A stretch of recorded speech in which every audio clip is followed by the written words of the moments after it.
Thanks, guys. We just want to make sure you guys are good.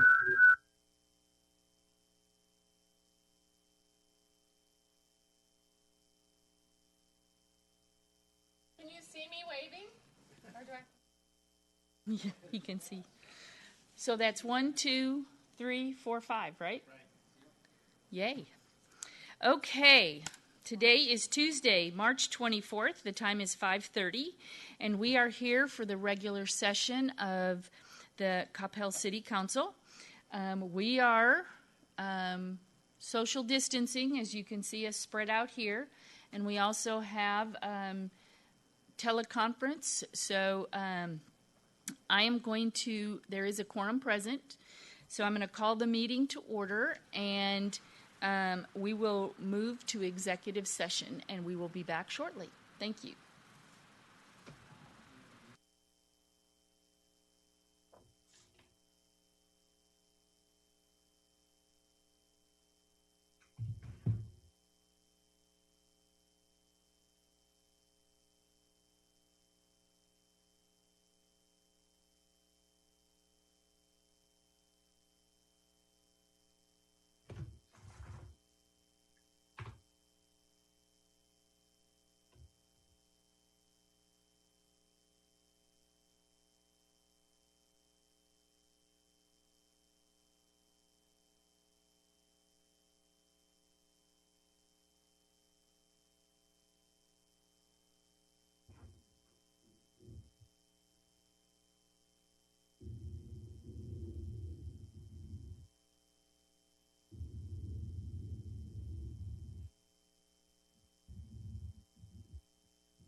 So are we ready? Are we Zooming? We're Zoom. Oh, there we are. Zooming. Okay. But we can't see it. Okay, everyone. We concluded executive session, and now we are working through, going to convene into work session, and the time is 5:56. Again, for those of you who are watching at home, we typically have the work session in the back room, but we are social distancing, and we have a couple of our council members that are joining us virtually. So this is all new for us, so please give us a little bit of grace as we kind of work through all of this. Okay, the first item on the work session is to discuss agenda items. Is there anyone who has a question about an item that's on the agenda? Do not. The only thing that we have a public hearing. No, we don't. That's not a public hearing. It's a consent agenda item. And it is regarding Item B. Consider approval of an ordinance amending Article 8-3 parking, Section 8-3-1A ordinances, adding a subsection to make it unlawful to stop, stand, park a vehicle at all times at various locations on a portion of Cove Drive, Heath Lane, near McNear Drive, Sugarberry, and authorizing the mayor to sign. And we have Kent Collins to kind of walk us through that. Thank you, Kent.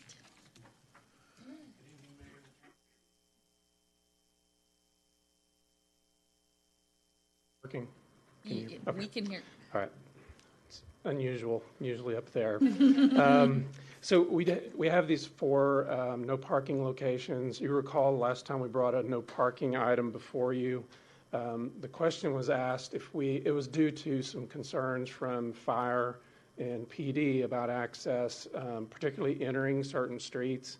The question was asked, do we have other locations? So we went back, talked to fire, and these locations are those locations that we've worked out with them, that they have concerns about access because of parking, because the area gets narrow when people do park in the street.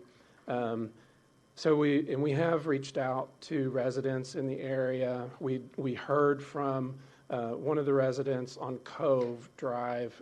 He actually doesn't live on Cove. He lives on one of the cul-de-sacs, 890. It's one of the courts that comes off of Cove. He says that one of his neighbors has some frequent get-togethers, and it's loud because it's on the side. It's on his side yard. Cove runs down the side of his house, and so he wanted no parking down the east side of Cove. The concern was, and we talked to the fire department about that.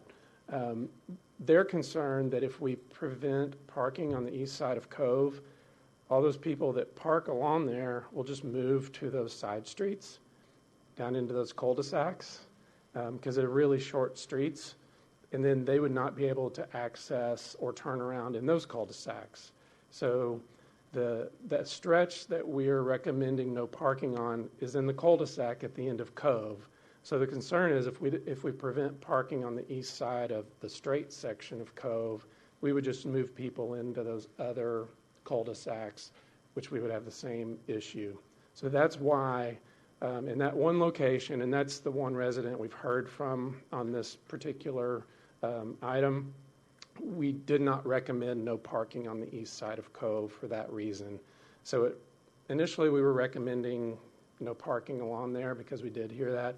But in interaction and discussion with fire, that concern was brought up, and it's like, yeah, that's exactly why we're bringing the no parking in the cul-de-sac. So we don't recommend no parking down the east side. We could go back and have more discussion with fire, but I don't know that would lead us anywhere. So that's really it. The others are entries into these streets. One of them is a new street off of South Coppell. Actually, two of them are new streets off of South Coppell Road. These are just commitments that we had made that we would prevent parking on the entrance. It's kind of a wide entrance, but it has a raised median in the middle, so you really can't park safely. So we're just kind of cleaning up some of these street entrances. Thank you. Any questions or comments? Councilmember Mays? Thank you. Kent, have we gone back to the person that was submitting the request and explained to them what our actions are going to be? Yes, sir, we have. He obviously has the same concern that he had when he raised it, when we reached out to the neighbors to begin with. We've explained the reason for not recommending parking on the east side of Cove. He doesn't like that answer, but in our mind, the ability of fire department to get into all of those streets was the purpose of the no parking recommendations to begin with. Thank you. Councilmember Roden? Yeah, Mr. Collins, did I understand right? The reason that they wanted the no parking was because of gatherings of other neighbors. Is that correct? Yes, sir. And we've advised them, and I think they have done this in the past, that if that's a problem, to contact the police department to assist them with, those kinds of issues. In my understanding, they've done that in the past, but they're long-term residents, and it's disturbing them. I guess my comment there would be we have heard multiple times in the past from people that have wanted a no parking in a neighborhood for those types of reasons, and we've always said that the streets are public, and I would hate to set that type of precedent of responding and putting up no parking zones just at a request, because that's going to create a lot of challenges. And I believe that's why we've done it the way we've done it, is because these are specifically requests from the fire department and from just to maintain access, correct? Correct. Correct. Any other questions? Councilmember Yingling? So has there been any issue with the fire department? Is it just they went and checked it out just to see what it looked like? Have they had any issues there, access in the past? No, we brought these no parking areas to them to review. First of all, we reached out to fire and said, hey, we brought this one, you brought this to us, and so we've got the no parking approved. Mm-hmm. But we were asked, are there any other locations where y'all have difficulty accessing because of parking near an intersection specifically? And they brought us these locations. We had these others that we had requests from residents, and this was one that we were initially recommending no parking adjacent to this house. And their response in reviewing, they being the fire department, said, well, if you prevent parking here, isn't that going to, the concern was it would just push them into these other cul-de-sacs, which would create the same issue. So we are looking at other streets. Or are we taking them just one by one as we review them? These are the only ones we have on our list right now. So this is kind of the comprehensive review with the fire department. And the fire department says it does present an issue for access for them? Yes. Okay, thank you. Any other questions, comments? Thank you very much. Welcome. Appreciate it. Mayor, Crystal, is this one where the gentleman has submitted comments? So during the public comment period, Do you have your mic on? yes, I do. Oh. The gentleman has submitted comments for public comment during the public comment period. Is that correct? Yes. Okay. All right. No, we're not voting right now. This is work session. No, I know that. It's a little, yep, it feels a little weird. Any other items on the agenda that anyone has any questions or comments? Okay, let's go to item B, recommendation from the park board regarding dogs in parks. Welcome, Mr. Brad. How are you? Today I am well. Good. Thank you. Let me see if I can get a little presentation going here.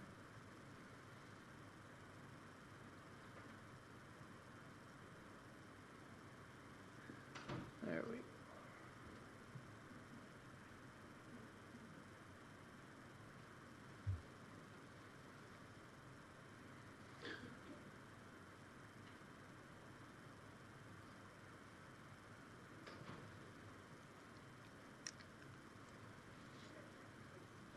Sorry? So it is. Thank you.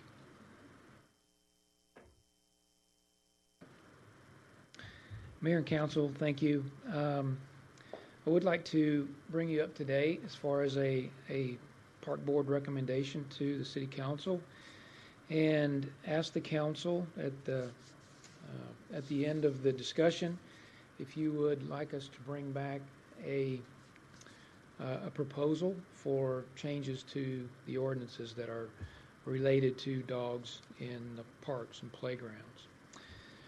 The park board did meet again earlier this month, and just to give you a recap from the previous discussion, the council met last month and listened to a recommendation from the park board, and asked the park board to go back and reconsider a couple of different items. They did discuss, in particular, Kid Country and the allowance or disallowance of dogs in Kid Country. At the same time, about the same time, the City Council received a letter from a veterinarian that indicated some concerns, some risks and benefits of allowing dogs in playgrounds, and, specifically in Kid Country playground. This letter came about the same time as the park board meeting. The park board did not have the benefit of that letter at the time at their February meeting, so the council asked that they revisit that discussion with the benefit of that statement, as well as considering other playground areas, not just Kid Country. So at the March 2nd board meeting, the board expanded the discussion of the benefits and risks of allowing dogs, and not only Kid Country, but in also other playgrounds around the city. The primary topics of conversation revolved around the current efforts to educate the public that we've just begun about responsible pet ownership and what that looks like, which we'll talk more about in just a few minutes. Try to get this. They talked about the difference in the experiences between an enclosed playground and a playground that's just open, come and go, and no fencing or any of that. They did understand that there's a difference in that. With the enclosed area, people feel more inclined to let their animals loose, I guess. And so that might make a difference there in the experience. They also considered the idea, and some of the board members had actually done some research and gone to the CDC website. And in response to Dr. Simmons' statement, looked up some of the diseases that were actually called out in that statement, and how prevalent are these diseases was the question that they were looking for. They discussed the idea that these diseases are not prevalent. They don't transfer easily from pets to humans, and it is very rare that does occur. And it seems to be frankly, in other countries that happens more than in the U.S. They talked about how if we were to eliminate dogs from playgrounds or specific playgrounds, what would the enforcement look like? We have spoken with our Animal Services Department, and they have increased their visits over at Kid Country in response to a couple of the complaints that we received over there, and trying to more educate the public about responsible dog ownership more than anything. But then if they do see recurring instances where we have individuals that are letting their dog loose or not cleaning up after their animals, then they might get more involved there. But bottom line was they felt like it would be very difficult to enforce if we had an additional a change to the ordinances that would eliminate dogs in Kid Country or any of the playgrounds. There was a desire to give the awareness campaign more of a chance to work. Let's see where that goes. They talked about that quite a bit. And then to revisit this issue if and when the need arises at some point in the future. So their recommendations, as we can see here, was to create awareness of responsible pet ownership and the current ordinances regarding leashes and cleaning up after your pet, focus on the enforcement of those current ordinances, and then have more visible signage at the gathering places. We have taken some steps to already implement those changes and those recommendations through a social campaign called Pets in Parks. We've created some awareness. We began that in late February. As you can see it there on the left, just some instruction and awareness of what it is to be a responsible pet owner. And then we did install a new sign at Kid Country on the same day, February 21st, that we plan to duplicate elsewhere at other playgrounds, just to make the public more aware of being a responsible pet owner. We also, as I indicated, we've spoken with Animal Services, and they have been directed to make more stops at Kid Country, which is where the original complaints originated, and I believe they have done so. And you may recall from the last time that we visited, we really, and Animal Services agreed, we get very few complaints about dogs in our parks. Now, we all know that along the trails occasionally we do see the droppings there that people leave. And the park board's hope is that through this education and this awareness initiative that we can begin to minimize that and work on people's their desire to clean up after their own pet. So that was basically their recommendation for now. As I say, if the council would like us to bring back an ordinance for consideration, we can certainly do that. But I'll be happy to entertain any questions. So what you're saying is they want to continue with everything as is? Yes, No new ordinance at this point? that's correct. That's their recommendation. That's the recommendation. Questions? Councilmember Hill.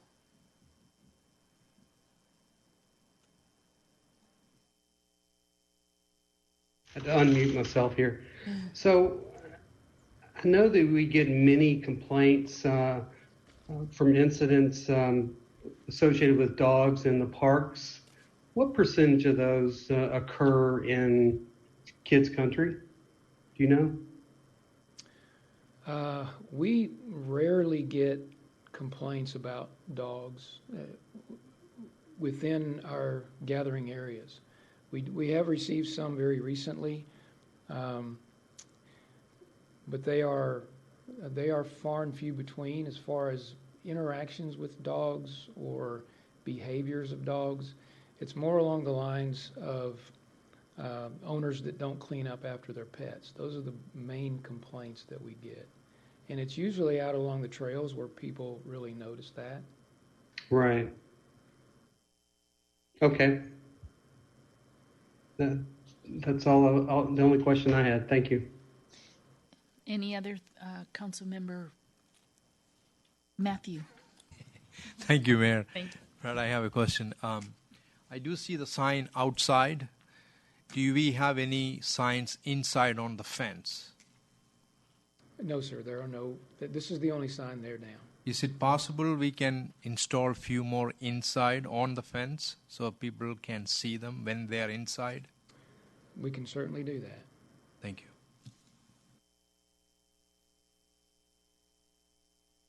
Councilmember Mays. Thank you, Mayor.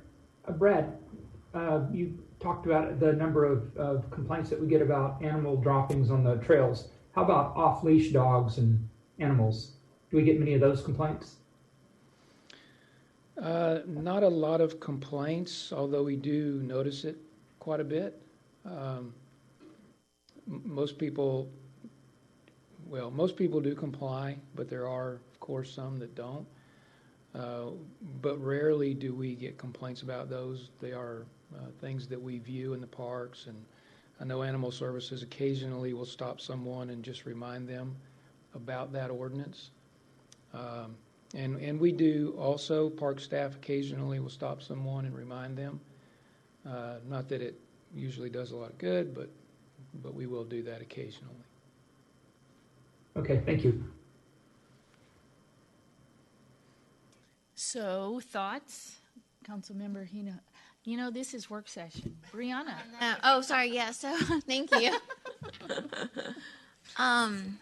It is So weird. I guess just for clarification, it seems like right now the recommendation from Park Board is let's do more signs, let's do more education, let's go on social media, and then let's see how that works out before we look for other options, maybe like potential change to the ordinance. Is that correct? Is this kind of like a first step for now? Because I don't go to Kid Country as much as I used to, but I know that, there used to be, I don't think there is as much, but some people think their dogs are an issue, and so they take them off the leash or whatever it may be, right? And then droppings, I guess I get concerned from the standpoint of not just droppings, but then we've got like the sand area in there and other areas where little children are playing around, right? So I guess my question is that kind of the first step and then it'll be revisited? That is the first step, yes. Okay. Yes. Thank you. Nancy. Thank you, Karen. So with just a suggestion, in the times that we're at right now, where one of the few things we can do is get out and walk, which I did this morning with my dog. There's a ton of people out there. Mm-hmm. So this might be a good time to do a little social media campaign to remind people about all this stuff, because there's so many people out there right now. And for the most part, people have been, really, really good. So, but I think it might be a little more social pressure with as many people that are out there right now. If we did a little Facebook or whatever social media campaign, that'd be perfect timing.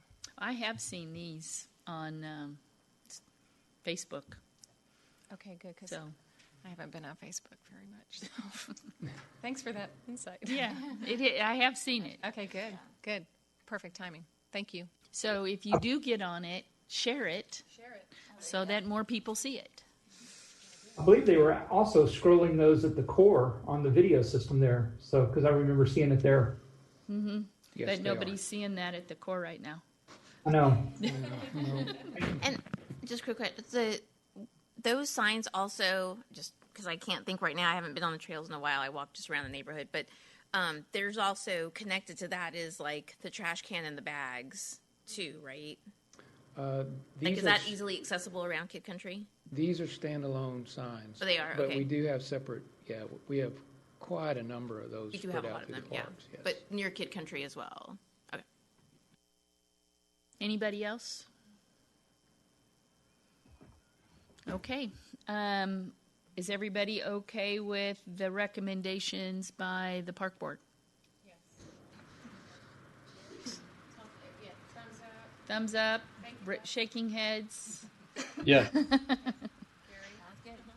Okay. So tell the park board thank you very much. Yes. I certainly will. Thank you. Appreciate it. Okay, item C, discussion regarding the North Texas Emergency Communications Center radios. And it looks like Miss Vicky's going to help us with this. Yes, it is. Good evening, See Mayor you. and Council. Good to see you, too. So I'm here tonight to discuss an item that's on your consent agenda, and it's the addendum to the Consolidated Public Safety Communications and Dispatch Operations Agreement, which will allow us to transfer ownership over to Intech of all of our shared Harris radio system components and any of the associated agreements that are currently in place regarding that system. So as you know, there's 4 cities that are party to this agreement. That includes Farmers Branch, Addison, Carrollton, and us. And each of the cities have agreed that the ownership of this radio system should be conveyed over to INTEC to help INTEC more effectively manage the system. In addition to the agreement being conveyed to INTEC and the subsequent agreements that are in place, this addendum would also authorize INTEC and all of their subcontractors or contractors to be able to access each city's property in case there's a need for operating or maintaining, repairing, or replacing any of the radio system components. This is basically a housekeeping item in that the original operations agreement had anticipated that at some point in time this radio system would be assigned directly over to INTEC. INTEC's been managing the system now since 2014, but they have not been an actual party to the Harris Agreement, so it has kind of impeded their ability to make decisions about the system and to enter into agreements for future software upgrades. Currently what they're doing is when they have a request, they take it through the system's executive committee before they can make a decision, so that does delay them being able to move forward in some cases. The system's executive committee, if this addendum is approved, would be disbanded because there would no longer be a need for it. The cost of operating and maintaining the system would continue as it exists in the operations agreement today, and what that essentially is that Carrollton would pay 1/2 of the total cost of anything that comes up in the future, as well as current budget items, and we would pay 1/6 along with the rest of the other two cities. So we approve approval of this addendum, and I'm happy to answer any questions that you might have. Questions? Councilmember Mays? Thank you, Mayor. Keep forgetting this is work session. Yeah, Sorry about that. I just did it too, Vicki, sorry. Is this going to actually cost the city out of pocket today or this year, or is it just a transfer of assets that we've already purchased and would have gone over to them anyway? It is not going to cost us anything this year, and it is simply a transfer of assets at this time. Okay, thank you. You're welcome. Gary? Yeah, my question, looking through the agreement, this covers the transfer of the asset and the maintenance. It doesn't discuss purchasing future systems. Mm-hmm. I assume that would just be done by INTEC as well, and the costs split appropriately, or has that been discussed? My understanding is that is the case. It would be an item that would be budgeted and approved by an INTEC board before it would go forward. So that would be part of a regular ongoing budget process. But they would actually manage the system from here on out. Good. Thank you. Any other questions? Thank you very much. You're welcome. Appreciate it. Absolutely. And our final item is an update on the DART Silver Line. And here comes Tracy. Welcome. It's good to see your face. Thank you, It's Mayor been a and while. Council. It's very exciting to be here tonight to provide an update on our Silver Line project, and it's weird being down here. And let me pull that up.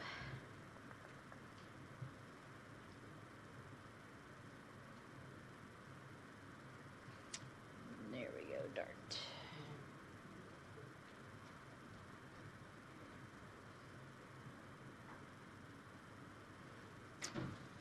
Okay. Excellent. Well, thank you, Mayor and Council. I appreciate the opportunity to provide an update to you on some of the activities that have been occurring on the Silver Line project. Tonight's briefing will go over several items. The first of them is a construction update, and this will provide some information about what kind of activities our community can expect to see as we start moving into the summer. We'll talk about the process that DART and the city and some of our residential neighborhoods have been going through as it relates to the discussion on betterments for resident adjacency to the rail. And finally, we'll discuss the enhancement options, and this is a continuation of the discussion that the City Council has been engaged in probably for the last year or so. And as that process has continued to refine itself on the DART side of the house as it relates to design and Archer Western, we do have information now to present to the council in terms of your consideration and discussion at this point. I do want to make note that we do have a DART representative here with us today virtually. So David Ehrlicher is joining us this evening as well, and he will be available to answer any of the specific DART-related questions that the council might have. I'm sorry. Oh, okay, perfect. And he will also be helping me out on the construction update as soon as we get into that, which is our very next slide here. So in terms of what we can expect to see and what our community can expect to see as they are driving in and around that East Beltline corridor, there will be some activity taking place. It'll be primarily around these four activities. So it'll be franchise, utility, relocate. So that's gas, electric, cable, all of those. There are some that are more involved relocations than others. So, for example, we have a fairly major gas line relocation. So that is going to be major construction. But there are others that are not going to be quite as involved, but that activity is going to begin. We are going to see some activity at the location where the Cypress Water Station will be. We will see some activity related to the guideway that is separated apart from the existing Silver Line. I'm sorry, I should have changed that on my slide. The existing Silver Line right-of-way corridor. And then there'll be some beginning some work on some retaining walls in location where topography is going to be a challenge. And at this point, I'd like to throw it to, I'm looking at that screen as if council members are going to be providing information to us. At this point, I will throw it to Mr. Ehrlicher to provide a little bit more detail on some of these items. So David, is there anything you'd like to add on any of the construction information? Yes, ma'am. Let me go ahead and report. Construction activities are mainly in two areas that you just outlined. In the Cypress Water area, station foundations, grading for laydown areas, and the utility work that we referenced, that's mainly a gas line relocation that's being relocated for the station. So we are hopeful that we can get those activities started, probably not in April, but in May and June. The second group of activities that you referenced all relate to the Beltline Road Bridge. We are hopeful that we can start grading leading up to the bridge and begin the retaining walls leading up to the bridge in June, the latter part of this quarter, but that could potentially not start until the third quarter. So that's a general overview and supplemental information for your presentation on upcoming construction within the limits of the city of Coppell. Thank you, David. At this point, I want to pause and give the council an opportunity to ask any questions that you might have related to the construction information that you just heard. So when our citizens start seeing this actually happening, then they will be convinced that it's actually going to happen? Yes, Mayor. So on the gas line yes, relocation, is that going all the way up and down that Beltline corridor? No, that is mostly confined to the property that is south of East Beltline Road. So it's actually in the city of Dallas is where almost all of that activity is going to occur. Okay. Mm-hmm. Thank you. Gary. Yeah, thank you. A question for David. There was initially discussion that there would be simultaneous construction along all the segments in order to try to speed things up. Is that still the way the schedule is planned? Unfortunately, no. Right now we're working based on, or I should say, planning to work based on obtaining contractors' right of access, because we're still in the property acquisition phase. And it's also based on working out transitional operation agreements with each of the operating railroads. And I guess the third variable is, you may be aware, we're working through some issues in the city of Dallas, the one place where we own all the corridor and own don't have any freight operations going on. We're working through some permitting issues right there. So we're in a slow starting mode. It may not be corridor wide initially, but we're intending to ramp up to construction activity in all three sections of the Silver Line corridor later this spring and summer. Back to you, Ms. Tracy. Wes. Thank you. Tracy, are you, or you, not you personally, are we going to be doing any enhanced communication with the public to let them know that this is going to be starting in the beginning?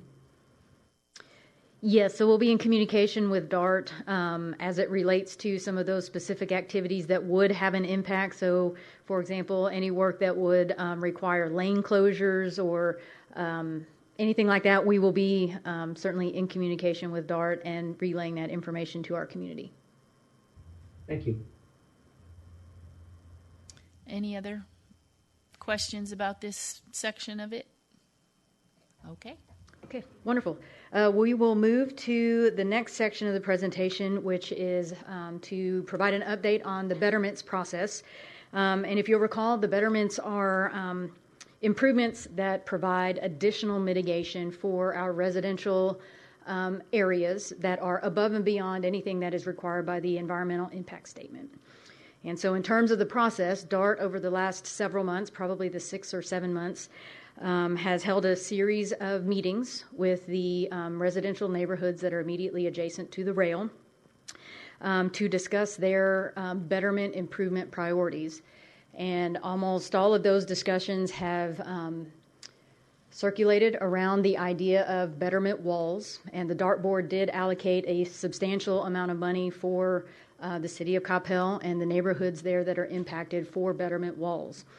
And so what we are showing on the screen today is the actual wall. This is a sample. If you look at the bottom two photos that are in the tan, those are a sample of the actual panels of the wall.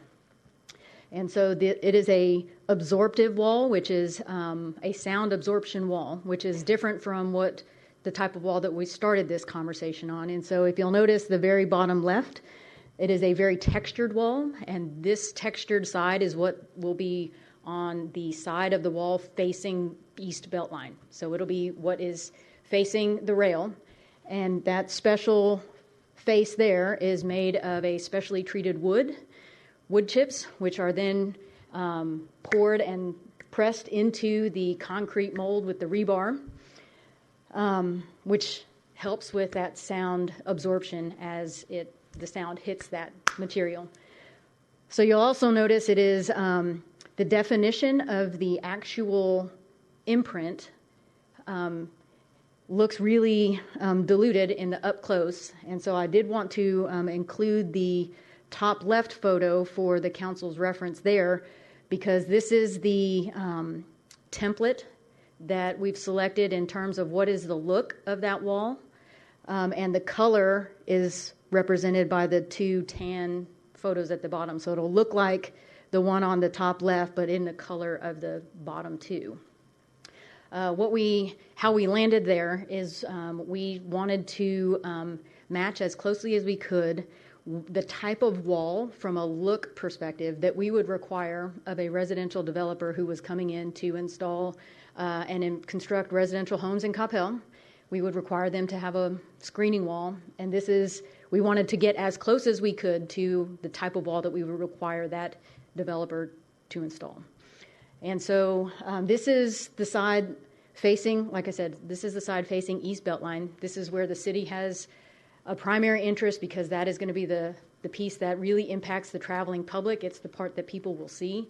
And so we wanted that side to be a uniform color and texture. So all along the walls, regardless of height, it will be that color and that texture. Philosophically, we wanted to place as much autonomy for the residential neighbors as possible. So the side facing the neighbors, each one of those residential groupings are going through a process now with DART to select their color and texture, because that is the piece. The public is not, the general public is not going to see those pieces, and so we wanted to make sure that if there were specific preferences for those neighbors, they had a say in where that went. So, the heights of the walls vary from 12 to 15 feet. DART did come out in December, and they did a betterment wall demonstration, and they actually installed the 2 height walls actually there on site so that the neighbors could come out and see a 15-foot wall. Sounds really great and doesn't really sound very significant until you actually stand next to it and look at it. And so it was a really nice opportunity for every one of those neighbors throughout each grouping to come see what that might look like.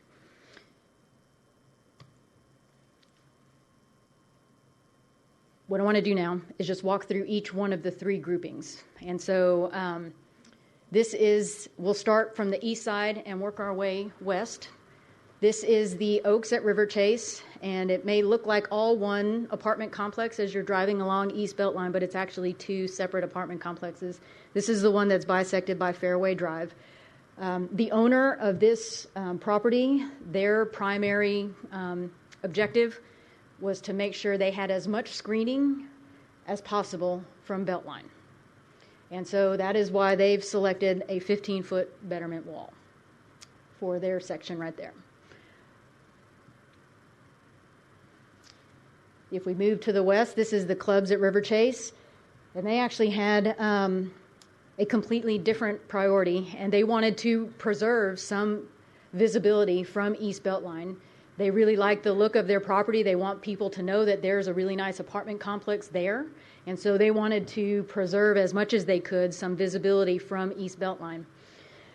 So as you'll see, there's 2 different color lines here, and because there's some unique topography there, where the blue line starts, as you're driving down East Beltline, that's where the elevated trestle is for that existing track.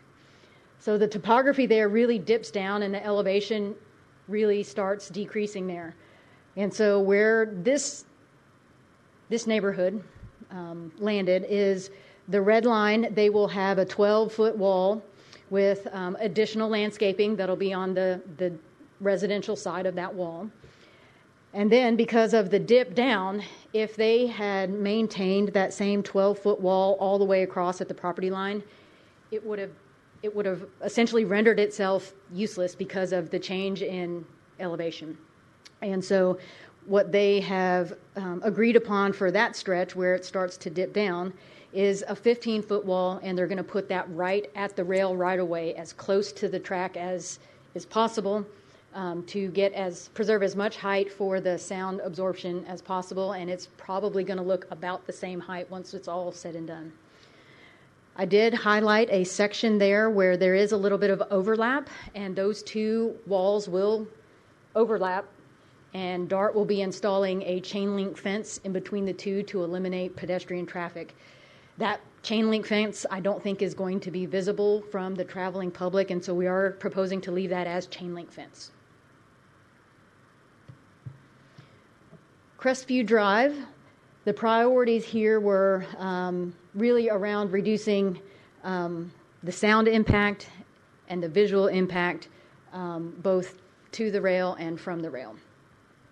And so this neighborhood selected the 12-foot betterment wall and wanted to see additional vegetation and landscaping installed along that stretch as well. Crestview Court, this stretch here, their priority was really about getting as much wall height there as possible. That was the one piece that they knew that they could control, and so they wanted to make sure that they maximized what that wall was for that stretch. So I will say the conversations with each of these neighborhoods is not completed yet, so we are in ongoing conversations, and DART is continuing ongoing conversations with each of the neighborhoods. The process for selecting their color palette and texture that they want to see on that finish for the residential side. That is a process that is ongoing right now. There are some individual concerns that each of those groupings have, and we are continuing to engage with them to address those concerns to the extent that we can. So that's the update of where we are today as it relates to the betterments. I'll pause right now and take any questions that the council might have related to betterments. Gary? Did I see? Yeah, thank you, Tracy. I've got a number of questions. In regard to the precast perimeter screening fences, my impression from past discussions at council is that that does not meet code within Coppell to have a precast wall. If that is the case, do we need to do something either to change our code for that area or to grant a variance so that they comply? And so I've had that conversation with Mindy in our community development department.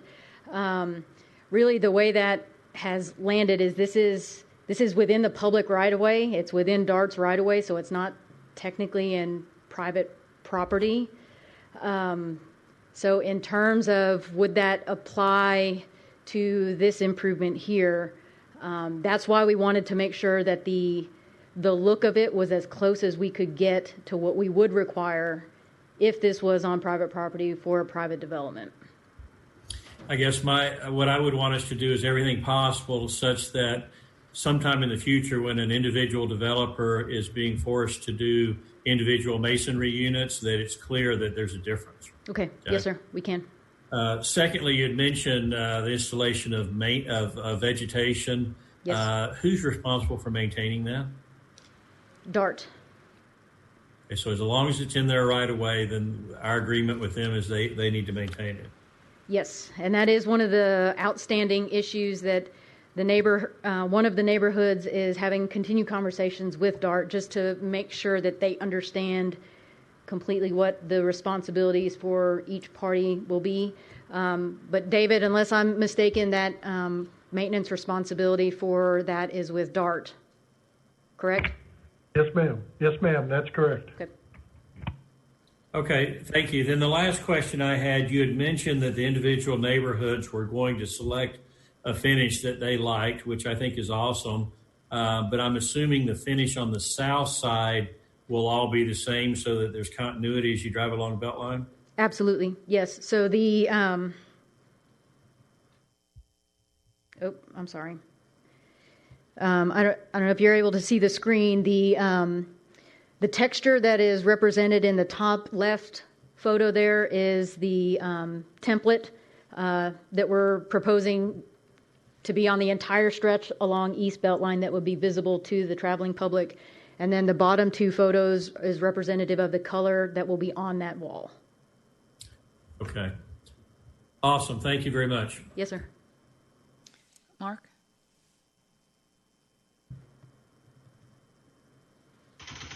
So, Tracy, I have a question for you.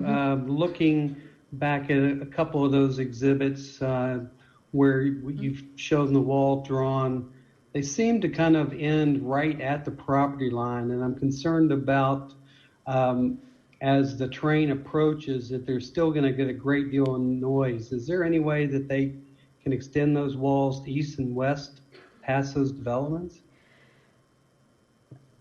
I don't know the specific answer to that. What I did mean to say during this presentation is that the lines that are represented here are just approximate. It does go, you're right, Councilmember Hill, it does go literally property line to property line.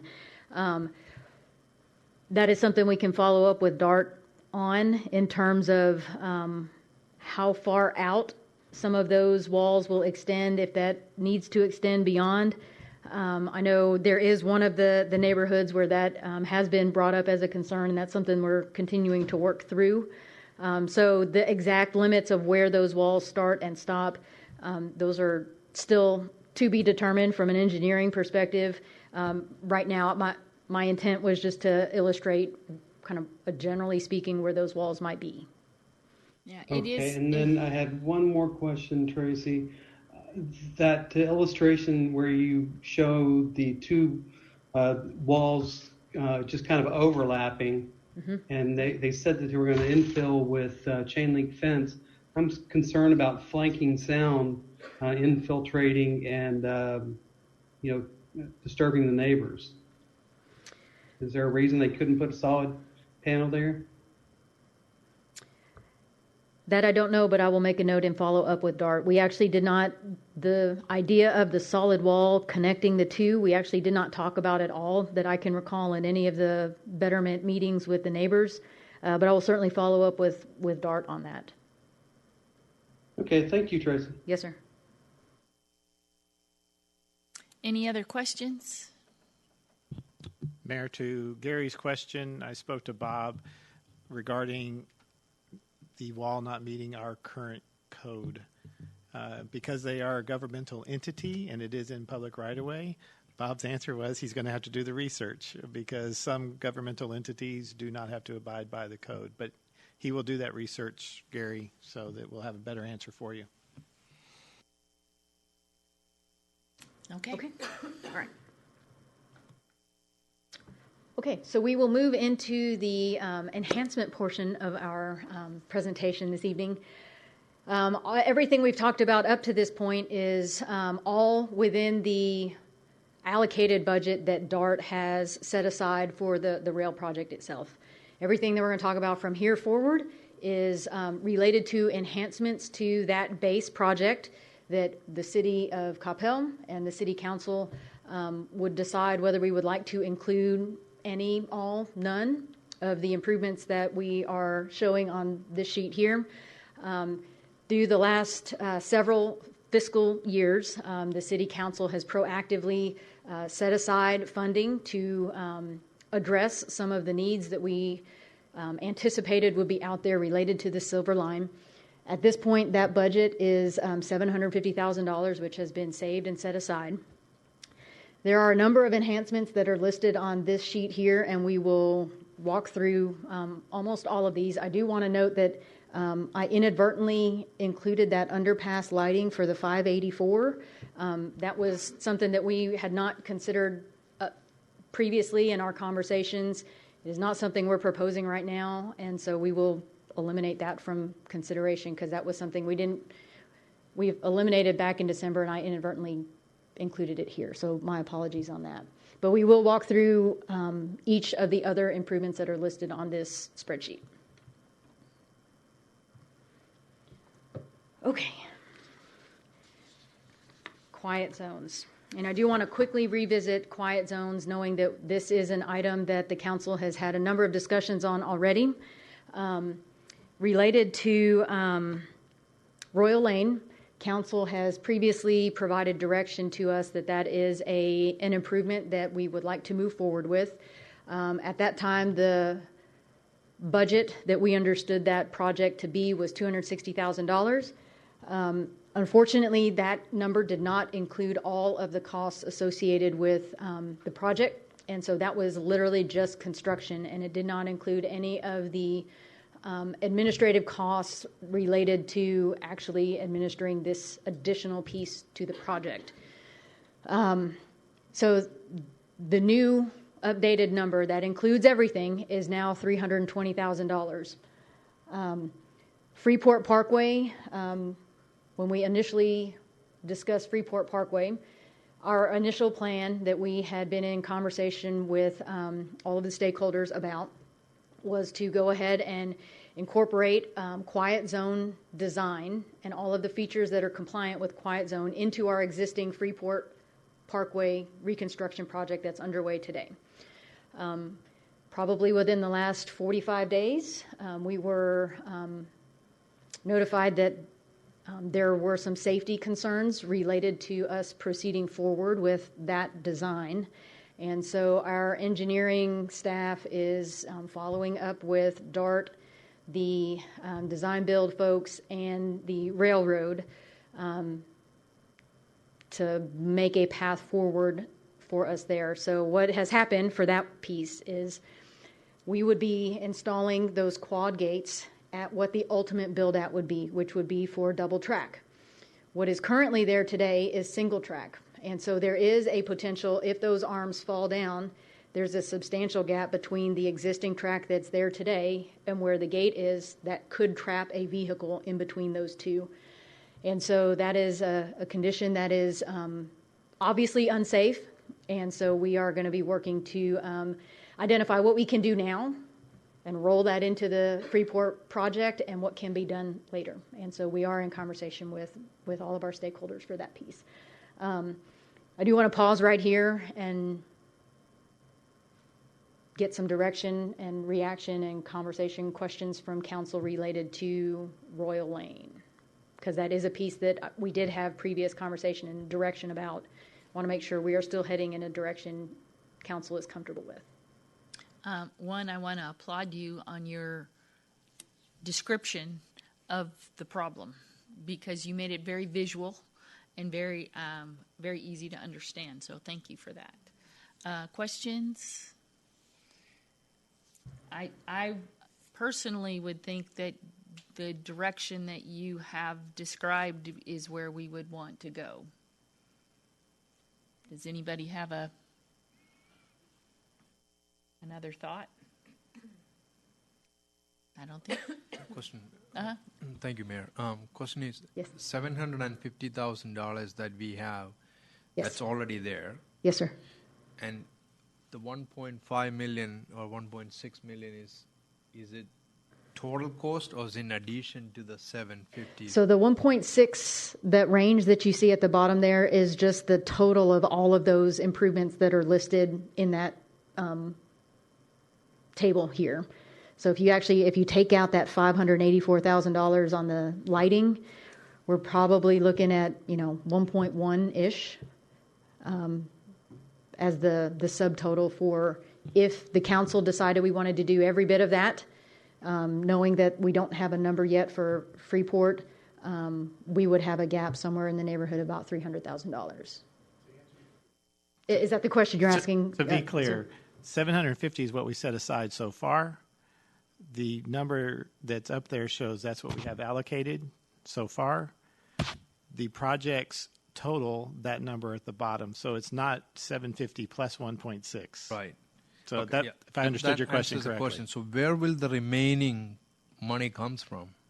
In the past, what we've been doing has been taking and designated in the fund balance. So you'll have an opportunity in this coming year's budget in 2021 to designate if you want to do the additional dollars. One of the things that Tracy hasn't necessarily gotten to is, remember, there's a timing question about when these funds are actually going to be allocated. So this is just identifying the projects. We have the funding set aside for 750, and let's say that you choose to do all the above, and it's $1.2 million. That's where she's saying we'd have to come up with the additional.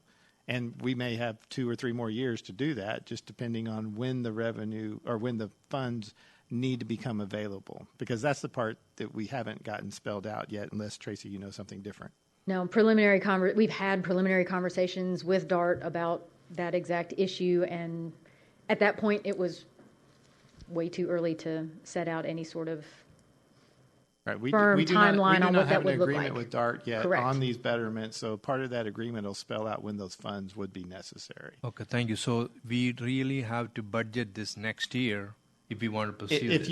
If you want to do whatever everything. you want to do, okay, that's what you'll have an opportunity, knowing that you have $750,000 already set aside for it. Okay. And let me just address, and Kent may correct me, but they're in the budget of Freeport are the funds for that I'll call it that intersection. Mm-hmm. So there is funding in place for the ultimate building of that intersection, which they were planning on doing. Now they're having to adjust the design plans accordingly. So I'm not saying there's savings, but there may be savings because you're not putting in those 4 arms. But we may have to take those funds and then set them aside so that when the intersection is built, that we have the funds set aside to go ahead and get that done. So that's how that system may work, right, working our way through that. So to the point of Freeport Quiet Zone unknown, it's unknown, but you already have funds in place. There may be some savings that will take up that gap So it may not be requiring additional dollars. I'm sure it will because it's going to be after the fact, just through natural construction. But how much more the increment would probably be smaller. Thank you. Okay. And I do want to point out that all of the numbers that are represented here, these are rough order of magnitude numbers. They are not negotiated firm pricing with Archer Western, but they do include all of the costs that are going to be associated with the actual project. So all of the administrative costs, everything that's going to be required in addition to construction, that's reflected in these numbers that are before you tonight. Gary. Yes. Thank you. Yeah, just a question before we go through the rest of this, and maybe you said this, Tracy, and I missed it. I understand the funds may actually be distributed sometime into the future, but do we know, and I'm thinking over the next 4 or 5 months, we've got obviously lots of issues associated with the change in the sales tax regulations in addition to potentially a reduction in sales tax collections. Do we know when DART needs a decision on these items in order to incorporate them in the design? So the answer is yes and no. So yes, DART has indicated to us that the window for decision making is shrinking for us, just based on how they are progressing with the design work and that sort of thing.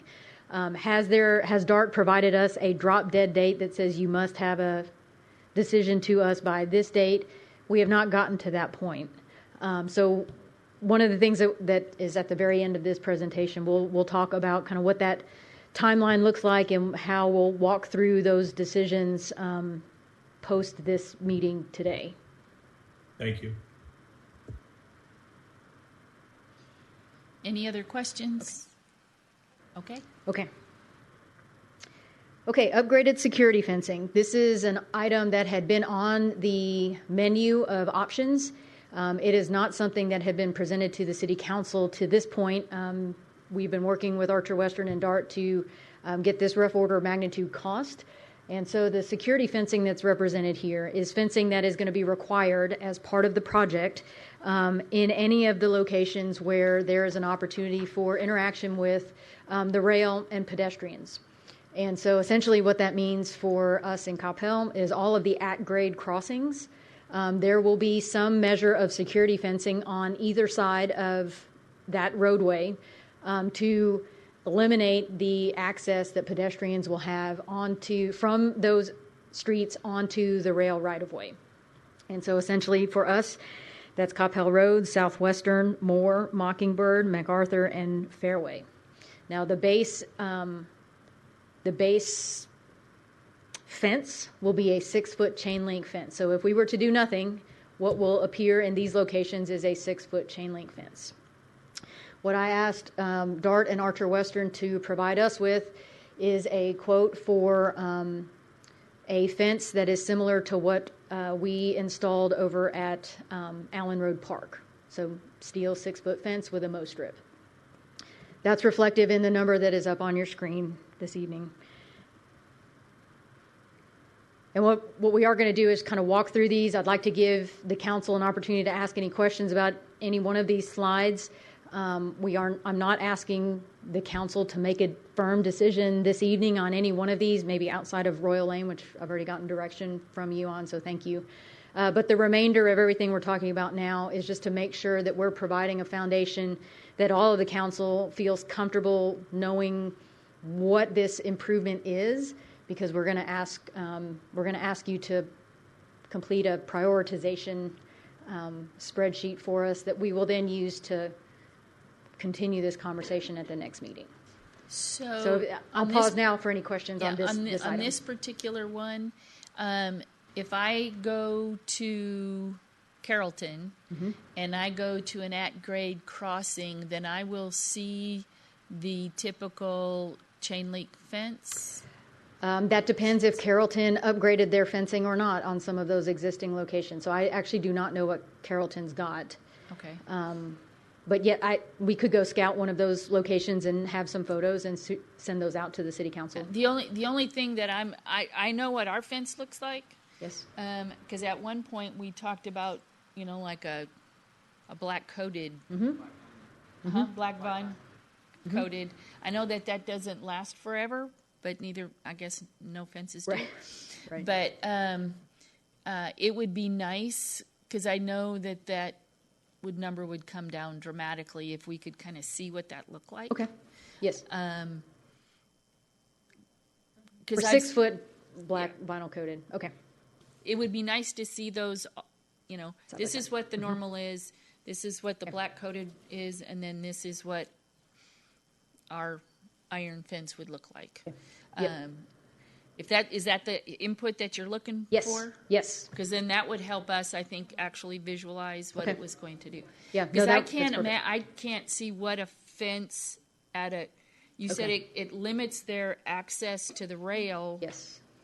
But if the train has to go by, and I'm thinking of Mockingbird and or Freeport, or if that wall is all the way to the, it can't be all the way to the street. So correct. So there's going to be some visibility, and that goes to Councilman Hill's question on how far will those actually go. So there's some visibility issues there as well. Yes.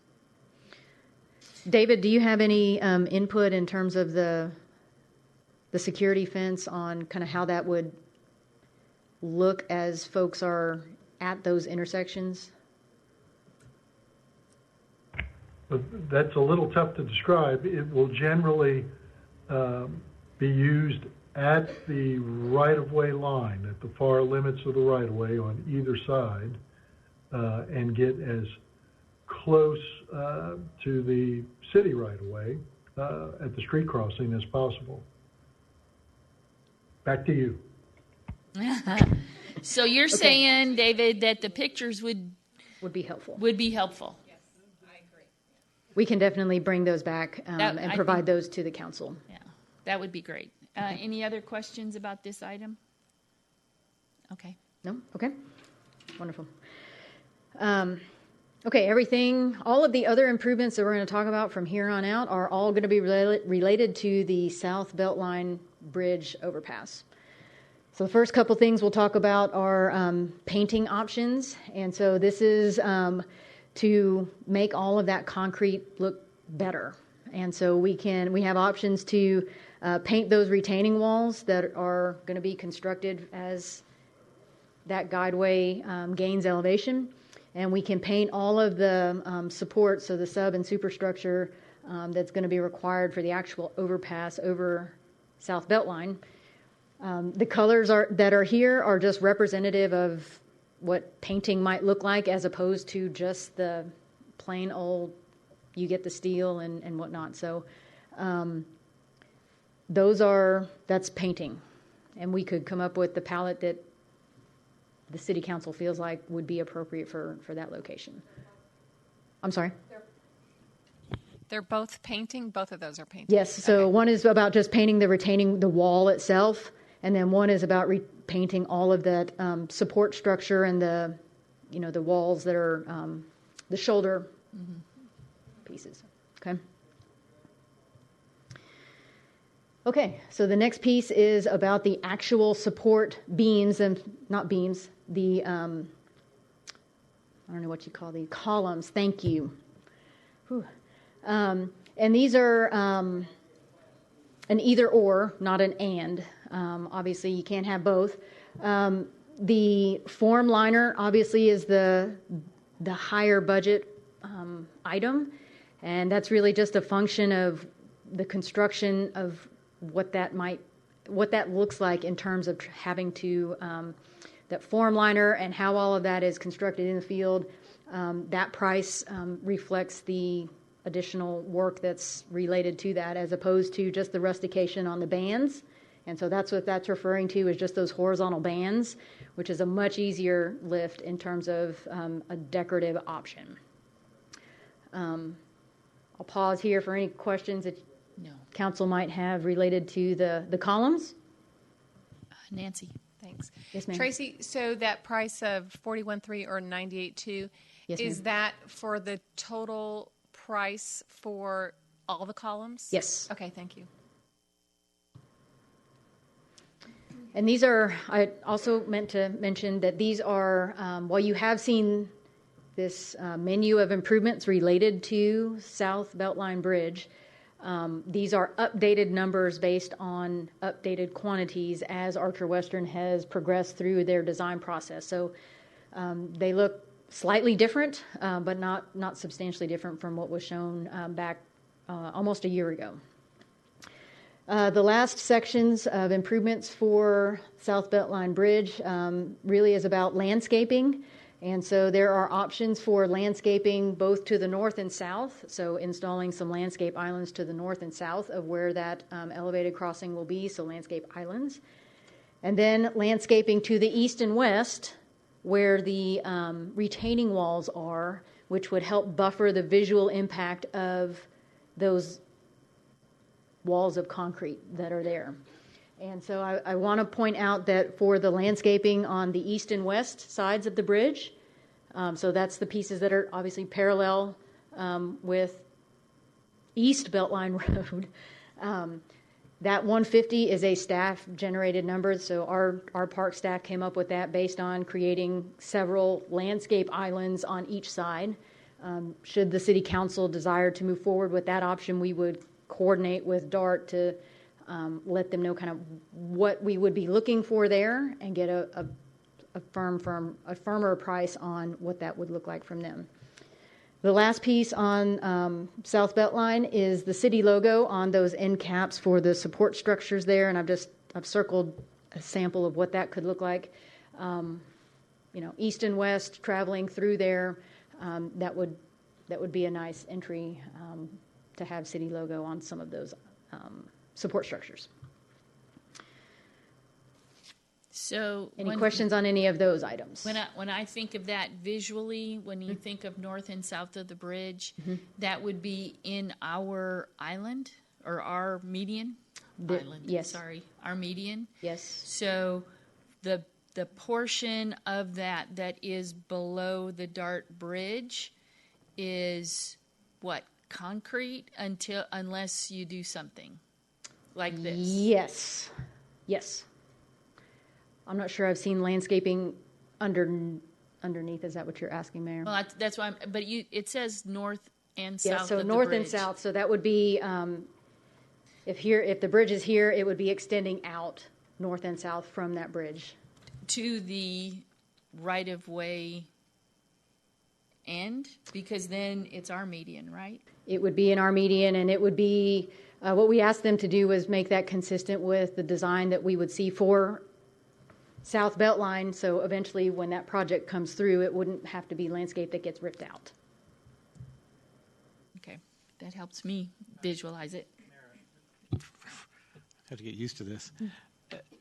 David, if you're on the line, do you know is that going to be a clear span, or are there going to be columns midway through the overpass or the guide path? Unfortunately, I can't help you with that today, but we can check the plans and get back to Ms. Tracy Leach.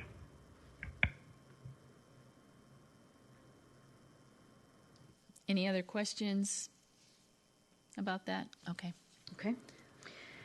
Okay, and so in terms of the what are the next steps, and what decisions will we be asking the City Council to come to in the next couple meetings? So I did mention the prioritization on the possible enhancement options. I will follow up after this meeting with a spreadsheet that will be very similar to what Council has seen for other prioritization exercises.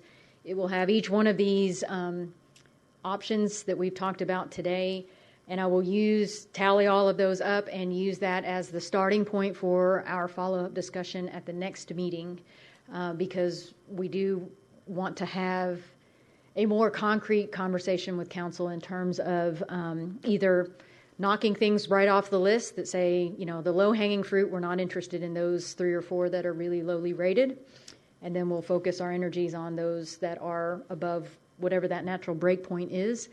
But we do need to have some resolution to those probably in the next couple council meetings.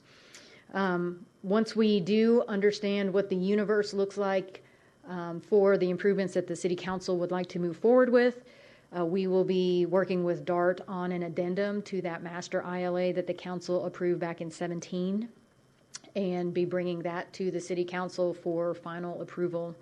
And that would be the document where we would outline, okay, we would like to see the rustications and the painting and landscaping and Royal Lane and literally everything that we've decided on from all of these, the menu of options. It would outline all of those things so that they can then be formally rolled into the contract with the design build contractor. Okay. Any questions with next steps?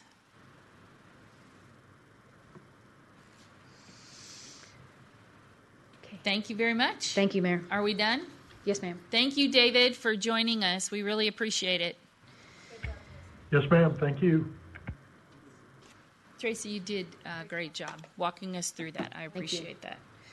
There are no other items before us in front of work session, so the time is 7:14. We are adjourned from work session, and we will return at 7:30. Thank you.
Okay. Let's see. We are now at 7:30. So we are starting a regular session. Our first item is the invocation. And we have First United Methodist Church joining us virtually for the invocation. And then please remain standing. Those of you at home watching, please stand. And we will honor the flag with the Pledge of Allegiance.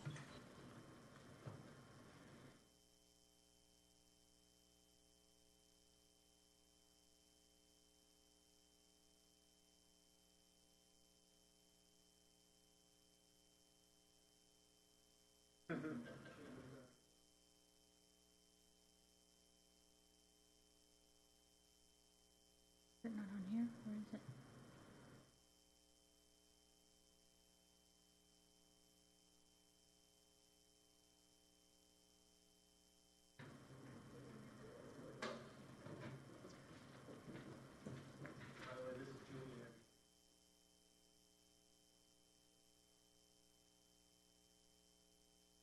Buddy. I'm Rick Williamson, one of the pastors here at First United Methodist Church of Coppell. I'm so honored to be able to deliver the prayer before the council.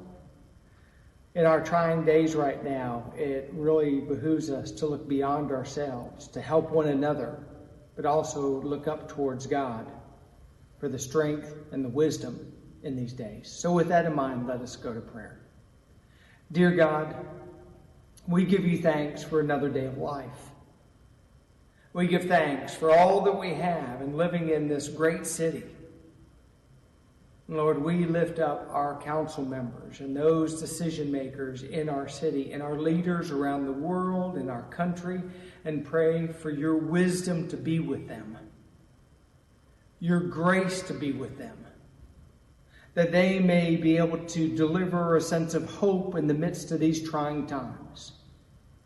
And I pray for the general population and those of us who are in Coppell and ask that you would give us the ability to look towards faith rather than fear.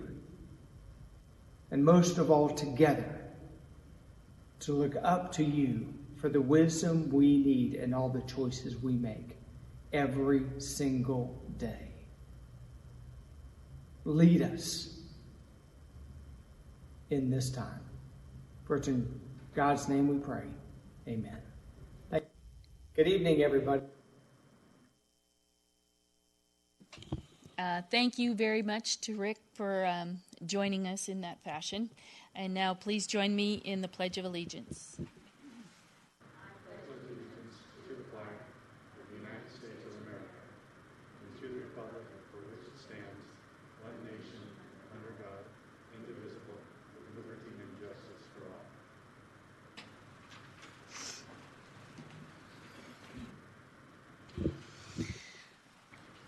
Okay, this is very interesting and unique times. As I had mentioned earlier, if you were here with us at 5:30 when we started this, we are doing this meeting. We have 3 council members that are virtual. We have 3 or 4 council members who are here.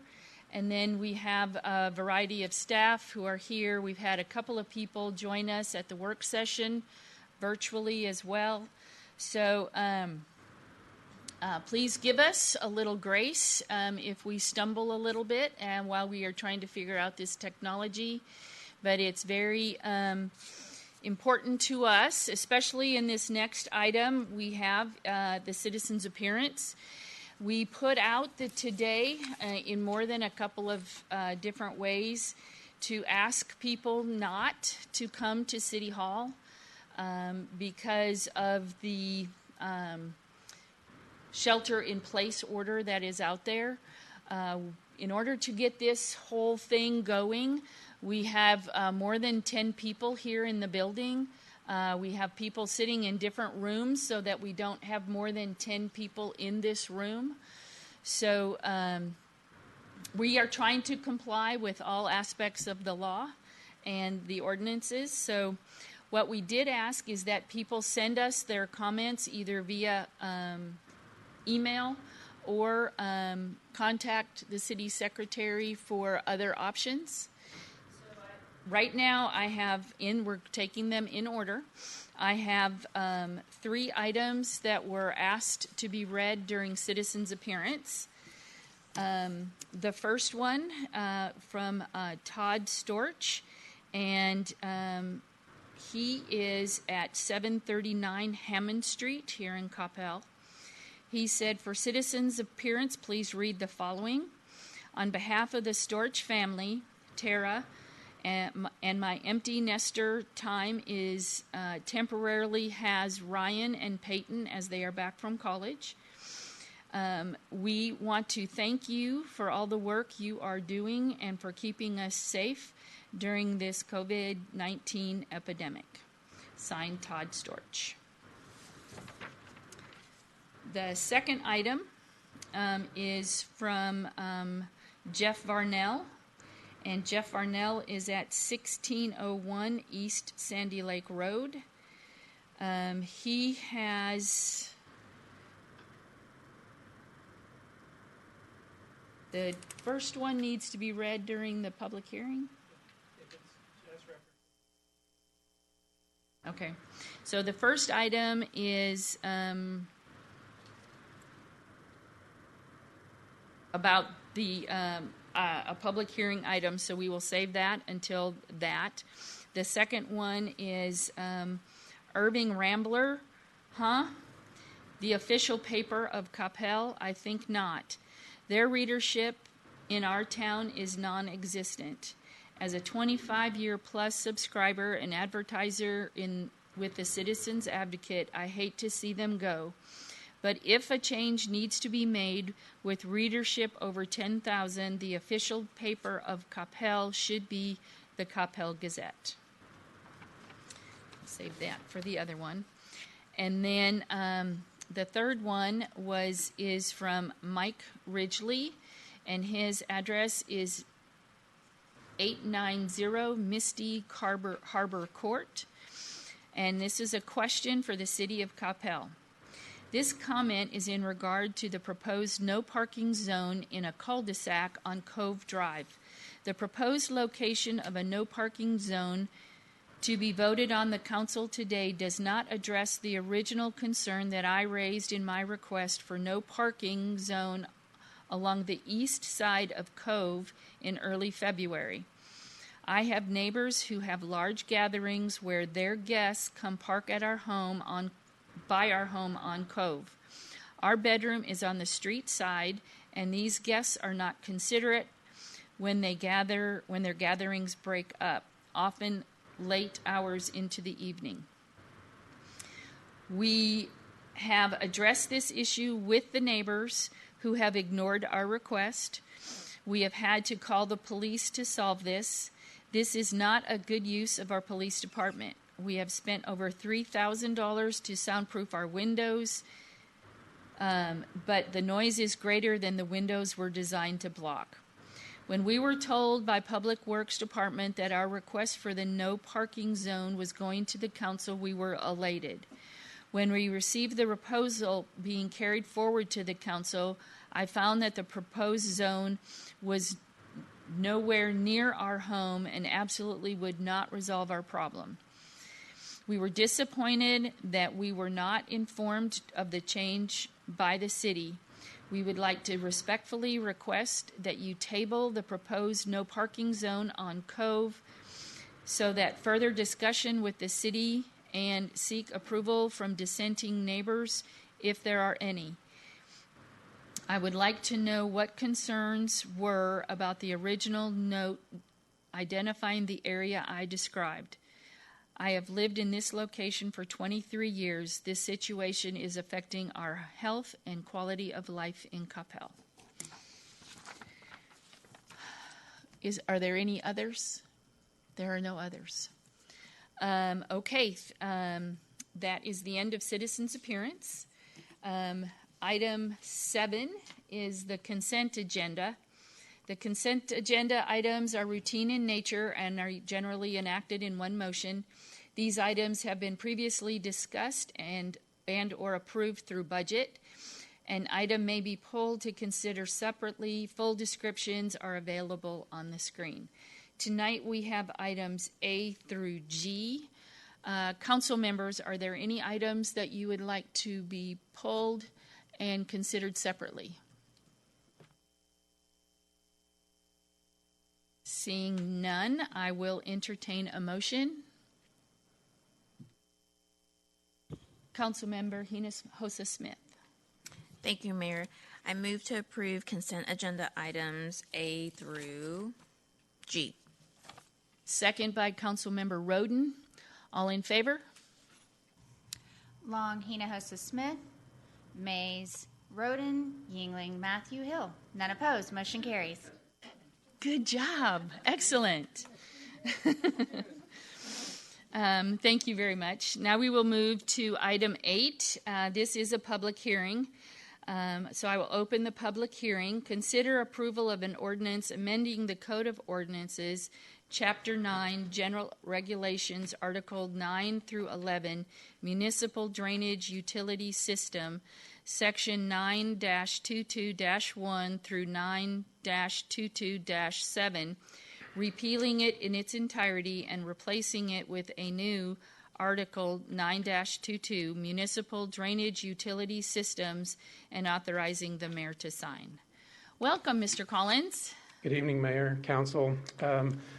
We've had a few discussions on this item in previous work sessions, and similar to those previous presentations, I'm going to kind of introduce it, give a little background, and then I'm going to hand it over to our consultant, Dan Jackson, with Wildan, to go through the details of the study and the rate models. So to go back, the city's municipal drainage utility district was established in 2004. It was in response to the issuance or the approval of the National Pollutant Discharge Elimination System. Some Phase 2 rules for small cities went into effect. And so to offset the cost of implementing those programs, the city adopted and implemented a drainage utility district and rate. At that time, the rate was put in based on really just the square footage of the properties. And if you think back to 2004, we were mostly built out residentially, but between 2004 and today, we've added an awful lot of commercial space. So that has changed. We've also added a lot of drainage infrastructure in that time frame, but we have not increased our drainage, our DUD rate. I'll just call it the DUD from now on. So our DUD rate has not changed since 2004. So recognizing that and going back since 2015 when we had the flooding and all the issues along Denton Creek and the Elm Fork of the Trinity, and our experience with heavier and more frequent rainfall events, we know that we need to invest more in the maintenance and operations of our drainage system. So the city, about a year and a half ago, hired half associates and Wildan to look at our drainage system and to review our DUD and come back with some recommendations on where we should be with our drainage utility district rate, our DUD rate. So I mentioned the drainage infrastructure that we have. The current year replacement value of our drainage system is over $110 million. So we know our biggest asset is our streets. We have a lot of assets in our utility and sewer, but $110 million asset is significant. And we need to be investing more than just a little over $200,000 a year in that. And we've talked about some of the projects that we need to do. We've talked about selling bonds even for projects. We have a drop structure that we need to build up on Denton Creek at Denton Tap.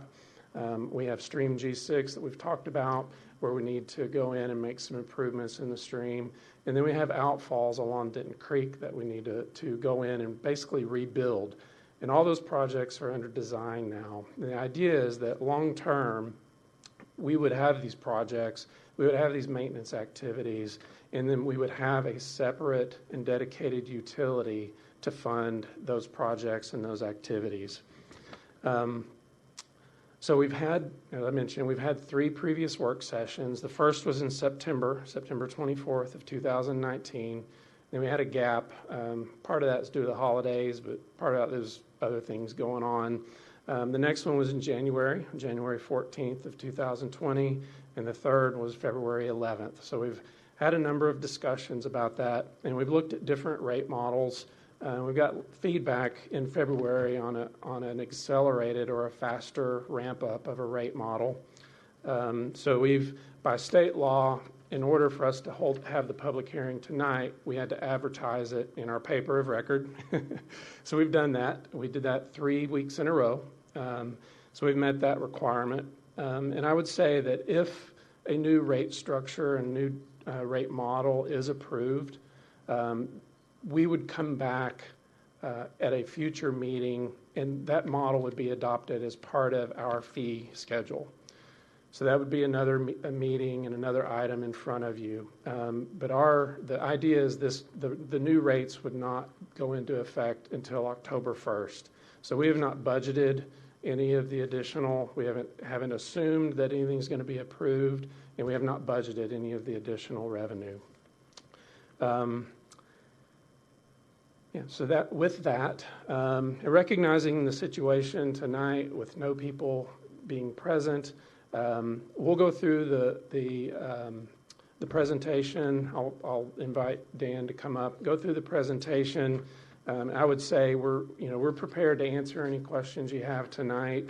But if there's a desire to come back and discuss that at a future date, there's not a huge rush for it.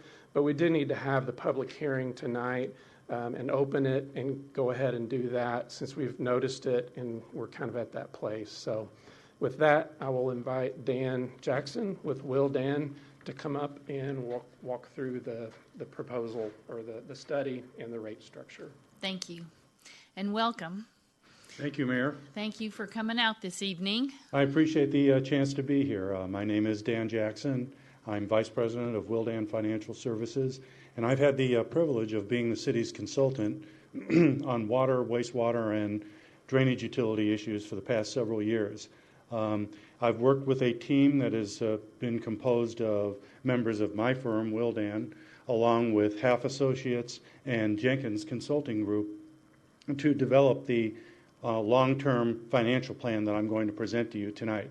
This is an important issue for cities, not just the city of Coppell, but other cities here in North Texas, because as cities continue to develop and as they urbanize, more and more stormwater is becoming an issue within the city. Stormwater can have environmental impacts on it too. It can be very hazardous for the environment. It can, if it is not maintained and disposed of properly, it can provide or result in a lot of environmental hazards. So more and more cities have developed separate stormwater utilities in order to deal with this issue. The advantage of it is that it enables you to look at what your costs are and set a fee on a monthly basis that will enable you to recover these costs. That's what we've been doing over the last several months in our assistance to the city. We've worked with our team to look at your costs and to look at your current fees and to develop a long-term plan. We've looked at a lot of different alternatives with staff and with council in the different work sessions, and I'm going to present to you tonight just a very brief summary of our presentation. I'm going to start by talking a little bit about what your current fees are and how they compare to other utilities here in North Texas. Then I'm going to talk about your costs, both your operating and your capital costs. Not a lot of detail, but I think it's important for you to understand where your costs are going. And then I'll finish by presenting our recommended long-term stormwater plan. This chart right here shows what your current stormwater fees are. For your residential customers, you charge a monthly fee of $1 per unit. No matter what the size of the house is, it's $1 for every home. Commercial fees are a little bit unique. If you're a multifamily entity, you pay $7 per acre with a maximum of $75. And the same basic rate structure is true for your commercial customers too. $8 or $9 per acre with a maximum of $75. Now the maximum is what we really want to concentrate on because that's a little unusual. Most cities do not have a cap on stormwater fees. Basically, they charge based on the amount of stormwater that is generated by the particular commercial customer. What I think you'll also find out is that $75 fee is a remarkably low fee for a commercial customer, particularly when you compare it to what other cities here in North Texas are charging.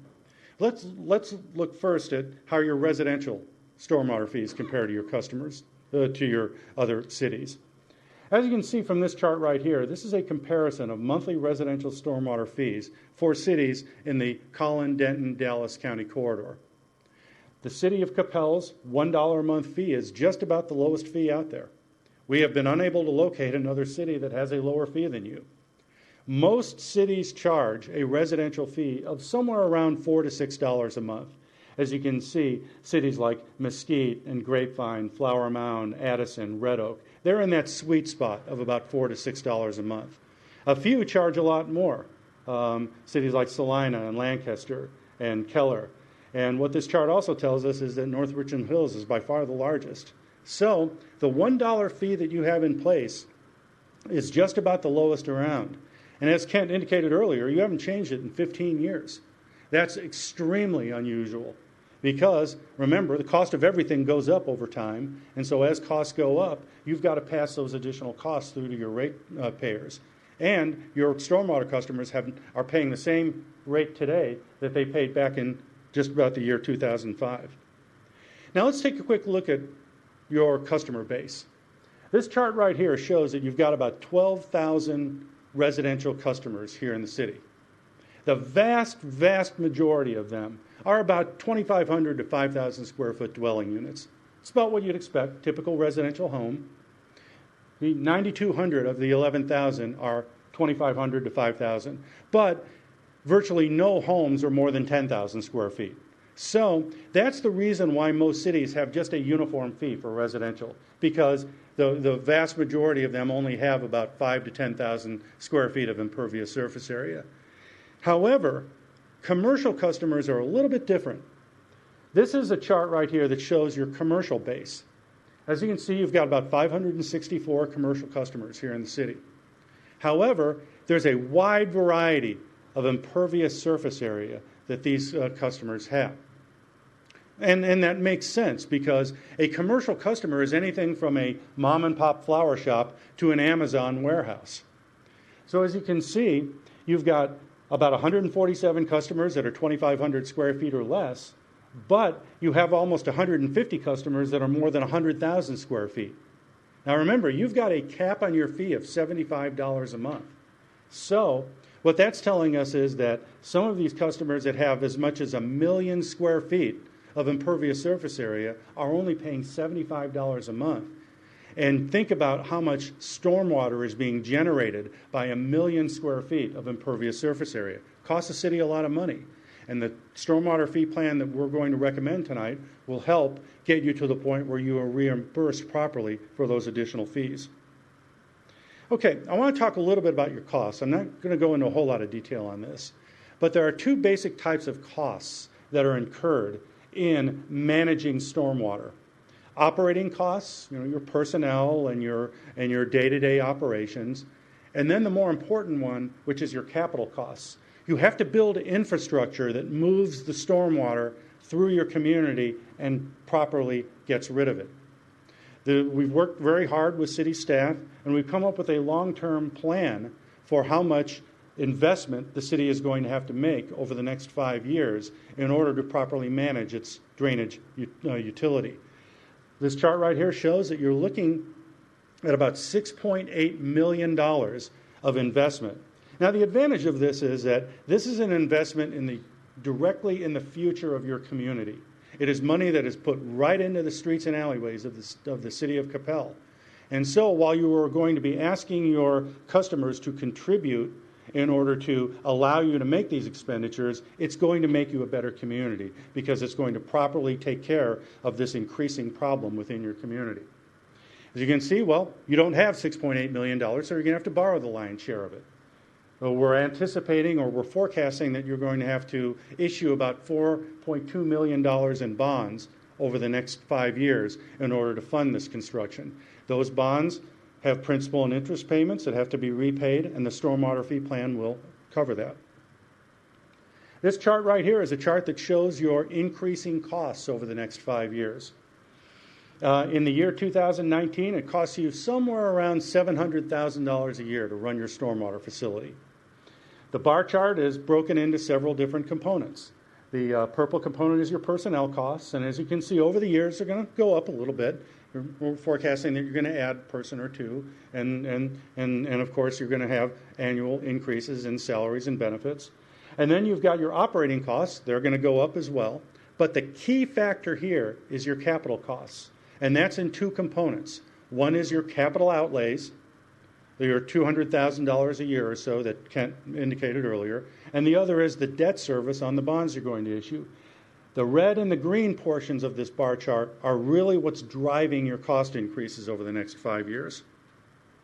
So, with that in mind, with the fact that your costs are going to go up, and with the fact that you've got a very low fee in place right now, we're going to recommend that you make a couple of fundamental changes to your stormwater fee structure.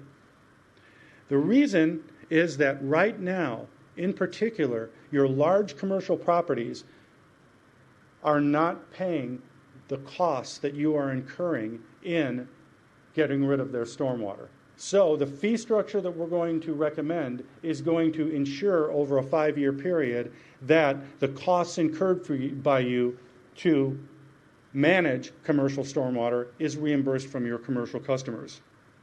We're also going to recommend that you replace your current system. Your current system charges by acre. We're going to recommend that you institute a system that charges by impervious surface area. That is the area, the concrete, asphalt, and other area that stormwater hits when it rains and does not seep into the ground. And that is the water that has to be removed during through the system. The more impervious surface area you have, the larger the fee is, because the more cost you incur in managing that stormwater. So, this is the chart right here that recommends the plan that we're going to suggest that you adopt. It is a 5-year plan with rates and fees to be implemented beginning in October of 2020 and in October of 2021, 22, 23, and 24, all the way up to October of 2026. It is a 5-year plan because after the 5th year, we are projecting that you're not going to need any more adjustments for at least a couple of year period. Let's take a look at this chart and see what the impact is. Let's first take a look at your residential customers. Your residential customer right now pays $1 a month. We recommend taking it up to $2 in October of 2020, $3 in 2021, $4 in 2022, and $5 in 2023. And we believe that number will stay fixed through 2026. It's the commercial customers that's going to be a little bit more of a challenge. Because as you can see, based on how large the commercial property is, the increase is going to be different. If you're a small property, say 10,000 square feet or below, right now you're paying $5. We recommend taking that to $7 a month, with an increase going to $8, $9, and then $10 by 2023.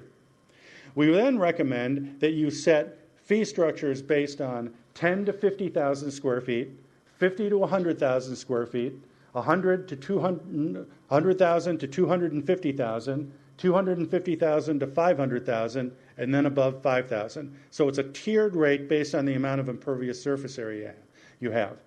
So as you can see, if you're 10 to 50,000, right now you're paying somewhere between $5 and $16 a month based on how many acres you have. We recommend setting that at $11 and then eventually taking it up to $18 by 2023. If you're between 50 and 100,000 square feet, right now you're paying somewhere between $16 and $24 a month. We recommend setting it at $26.25, with it going to $60 and eventually up to $150 a month. However, if you're above 100,000 square feet, the adjustments are going to get higher. Because right now, if you're 100,000 square feet or above, you're only paying somewhere around $75 a month. But the cost that the city is incurring is significantly larger than that. So, as you can see, the fees are going to be larger the larger the property is that you have. Going up to the highest one, 500,000 square feet of impervious surface area. Right now, they're paying $75 a month. We recommend taking that to $262, effective in October of 2020, going up to $600 in 2021, and $1,000 in 2022, and $1,500 by 2023. Now, you may say that's a big increase, and absolutely it is a big increase. But the reason why it is a big increase is because the fee is so low right now compared to what it is costing you that it is just going to take a 5-year period for you to catch up and get to the point where those large customers are sufficiently recovering their costs. So, this chart right here shows what the impact would be of implementing the 5-year plan on your residential customers. You're paying $1 right now. It goes up to $2 in 2020 and $5 by 2023. So even 5 years from now, you're going to have a fee that's right in the middle of what everybody else is charging. And I will bet you a number of those cities are going to be increasing their fees in the next couple of years. So your residential fee will continue to be very competitive. Now let's take a look at what the impact is going to be on your commercial customers. So, This chart right here compares what the commercial fee will be to what some of your surrounding communities are. If you're a small commercial business, right now you're paying between $5 a month. And under this fee structure, it will go up to $10 a month. That's for about 2,500 square feet of impervious surface area. As you can see, that's about in line with what most of the others are charging. It's a little higher for Flower Mound, a little lower for South Lake, the Colony, and Grapevine. But let's take a look at the other ones, the large one in particular. If you're a large business that has a large parking lot and over 1 million square feet of impervious surface area and over 2 million, which some of your customers do have, right now you're only paying $75. That would go up to $1,500, but it is still significantly less than what many of your other neighboring cities are charging. The city of Louisville charges $4,000 a month for a property of a similar size. The city of Southlake charges $3,500 a month. And the Colony charges $3,500 also. I will tell you, based on somebody who's done these kind of studies for cities all over Texas and all over the United States, once you get over 1 million square feet, you're talking about fees of $3,000 to $5,000 a month. So the fact that you're only paying $75 a month is kind of remarkable. The only city that charges a similar amount to you right now is Flower Mound, and looks to me like they need to hire some consultant to come in and take a look at their stormwater fees. But so the bottom line is that we recommend a 5-year plan. Phase it in over a 5-year period. Don't do it all at once. Just kind of phase it in. The problem didn't arise overnight. Don't solve it overnight. Just phase it in over a number of years. But by the year 2023, 2024, you will have a fee in place that will ensure that all of your customers are paying what it is costing you to provide that service. We strongly recommend that you give serious consideration to this plan. And with that, I'd be happy to answer any questions you have at this time. Thank you very much. Do you have anything else to add? Okay.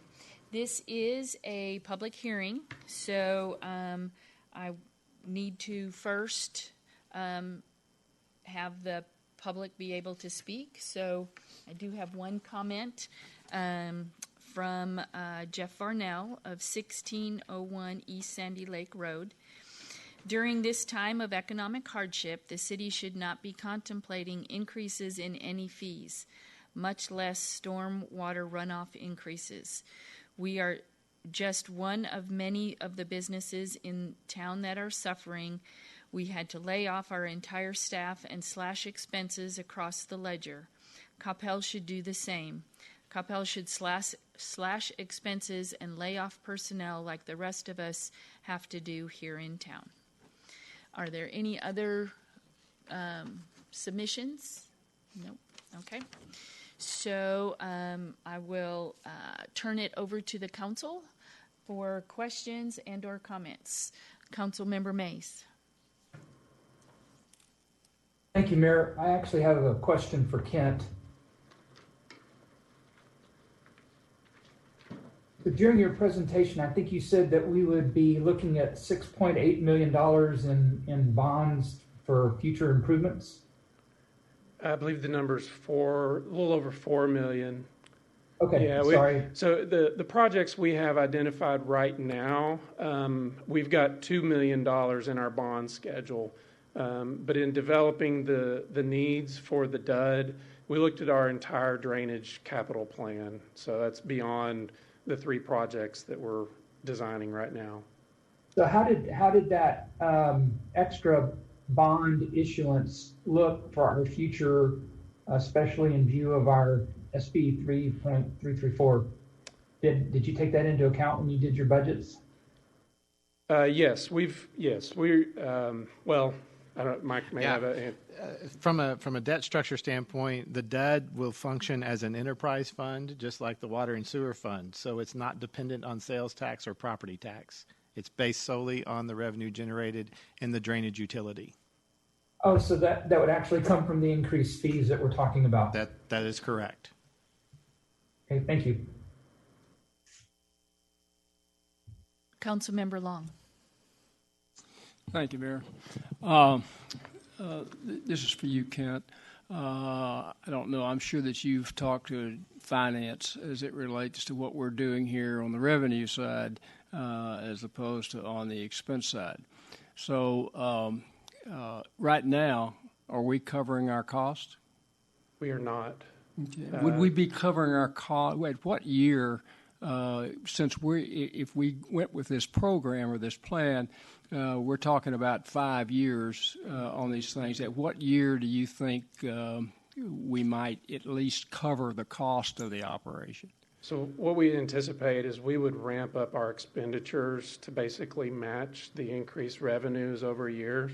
So, we wouldn't, as Dan described, we wouldn't go from 0 to 60. We'll ramp up as our revenues increase over the next 5 years. And the plan is, I think it's in the third year, we would add one staff member as part of the plan. But all the rest of the expenditures either go directly into projects and debt to cover the debt service, or they go into just increased contract values. Most of this work that we do for the drainage system, we contract it out. So we have a street sweeping contract, we have a tree removal contract, and so we would increase the value of those contracts and basically expand what we can do today based on the increased revenue. So basically, we would match the revenue stream.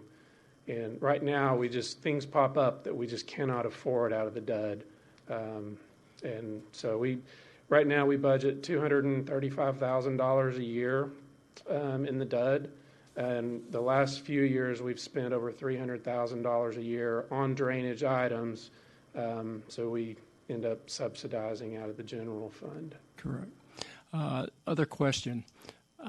As it relates to other cities in the area, the cities that we sort of targeted there, obviously we're pretty close to the bottom today as far as covering our cost.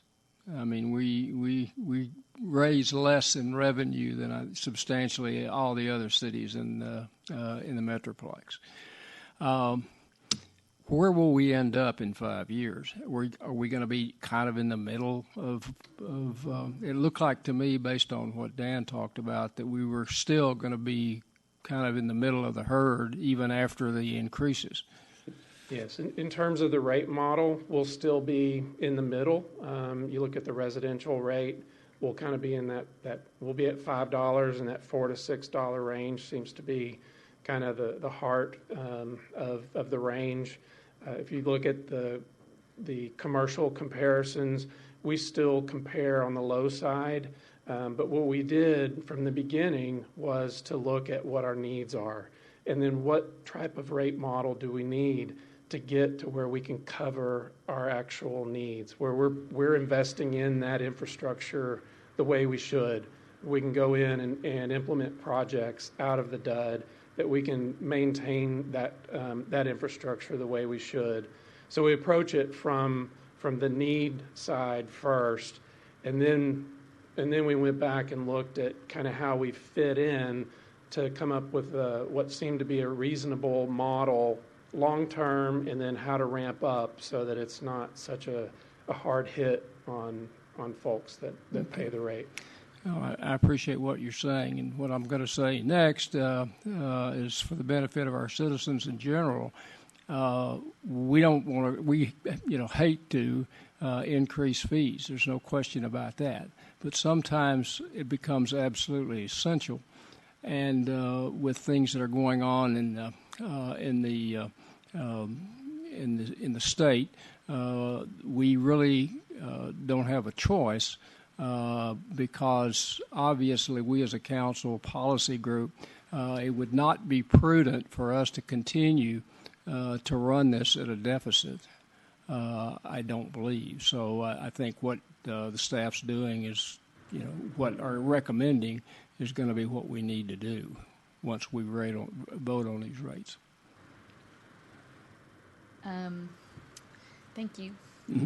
One of the things that I want to just reiterate is kind of the conversation that we've had in the 3 or 4 conversations that we've had before this, is that our drainage system is not unlike our water system and those types of things. Mr. Land had mentioned this, that we are talking about a separate fund that will, it's more of based on who's using it and being able to make sure that we are covering the expenses. We have a history here in Coppell with previous councils is not increasing water fees, not increasing DUD fees, not increasing fees, and then just taking all of those fees and paying for all of our expenses out of the general fund, which is real estate and sales tax. Both of those right now are being compromised is a very good word, and will be limited going forward. So we have to make sure that we have the funds available to make sure that the things that are essential services that the city provides and that there are funds available. And that's why we went to great lengths and had this study done. And this is not going to happen today. It will happen in the future, and we're proposing at this time it will be October, but that will be a decision that is later. With this authorizes us to replace and move forward with a mindset that we're going to change our fees. Is that correct? Yes, ma'am. Thank you. Any other comments, questions? Councilmember Roden, you covered your face. I couldn't see you. Thank you, Mayor. And at the risk of being repetitive to some of your comments, I think when we listen to the comments from the community related to this is a tough time, why do this now, we have to consider those. The challenge is we operate, as you mentioned, Mayor, in a different world. I've been a part of businesses after 9/11 and in 08, 09, where tough decisions were made, and you have to figure out, do you lay off people or do you renegotiate rent? And you've got the ability to move funds around. As you mentioned, Mayor, we just don't have that flexibility. This fund has to pay for itself or those services don't get provided. We also don't have the ability, like a business, just to not provide a service, whether it's police, fire, or this fund making sure that stormwater is carried out of the city and we don't flood. We have to provide that service. I think the consultant's given us a good pathway to spread this over 5 years, to have it not take effect until October, and to have it affect mostly the very large businesses who I think realize they are paying less in Coppell for the very same property than they're paying in other cities, and will build this into their budgets going forward. So I think we've worked hard for this not to affect in any significant manner the small businesses in the residential portion of our city, but we just absolutely have to make sure we're covering our costs. So I'm in favor. Thank you. Any other comments or questions? Hearing none, I will entertain a motion. Councilmember Yingling. Thank you, Mayor. I move to close the public hearing and approve item number 8. And second by Councilmember Matthew. All in favor? Long, Hinojosa, Smith, Mays, Roden, Yingling, Matthew Hill. None opposed. Motion carried. Thank you. Now we will go to item 9. Thank you very much. We really appreciate you being here. Thank you. Item 9, consider the award of a bid Q-1220-01 with Ed Bell Construction in the amount of $1,198,488 as provided for in CRDC fund balance for the installation of MacArthur Boulevard Trail and authorizing the city manager to sign all necessary documents. Welcome, Mr. Elias. How are you doing? I'm good, Mayor and Council.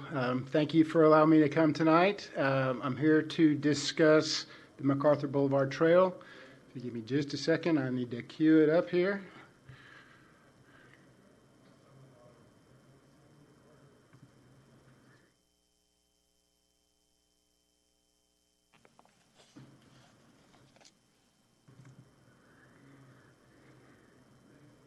Maybe. On? Okay. Let me do one more thing here.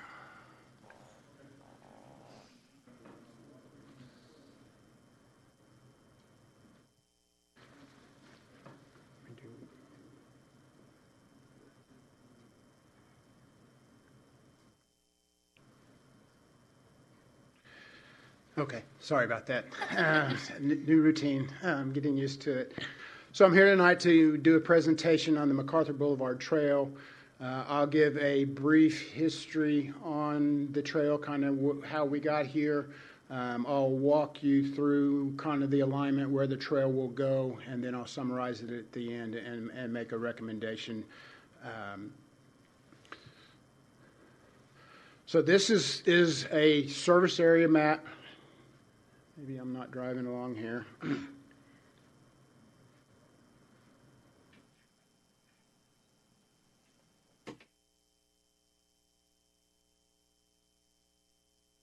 Mine's moving, but this one's not. Open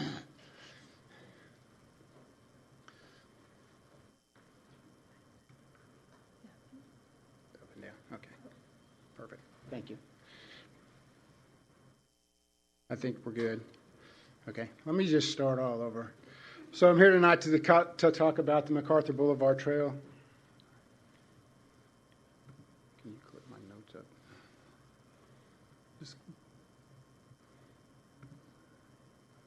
Just bring the other one? No.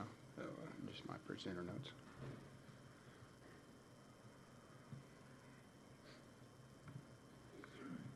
I'm not sure. Mike, we should have had you sit down there and have them sit up there.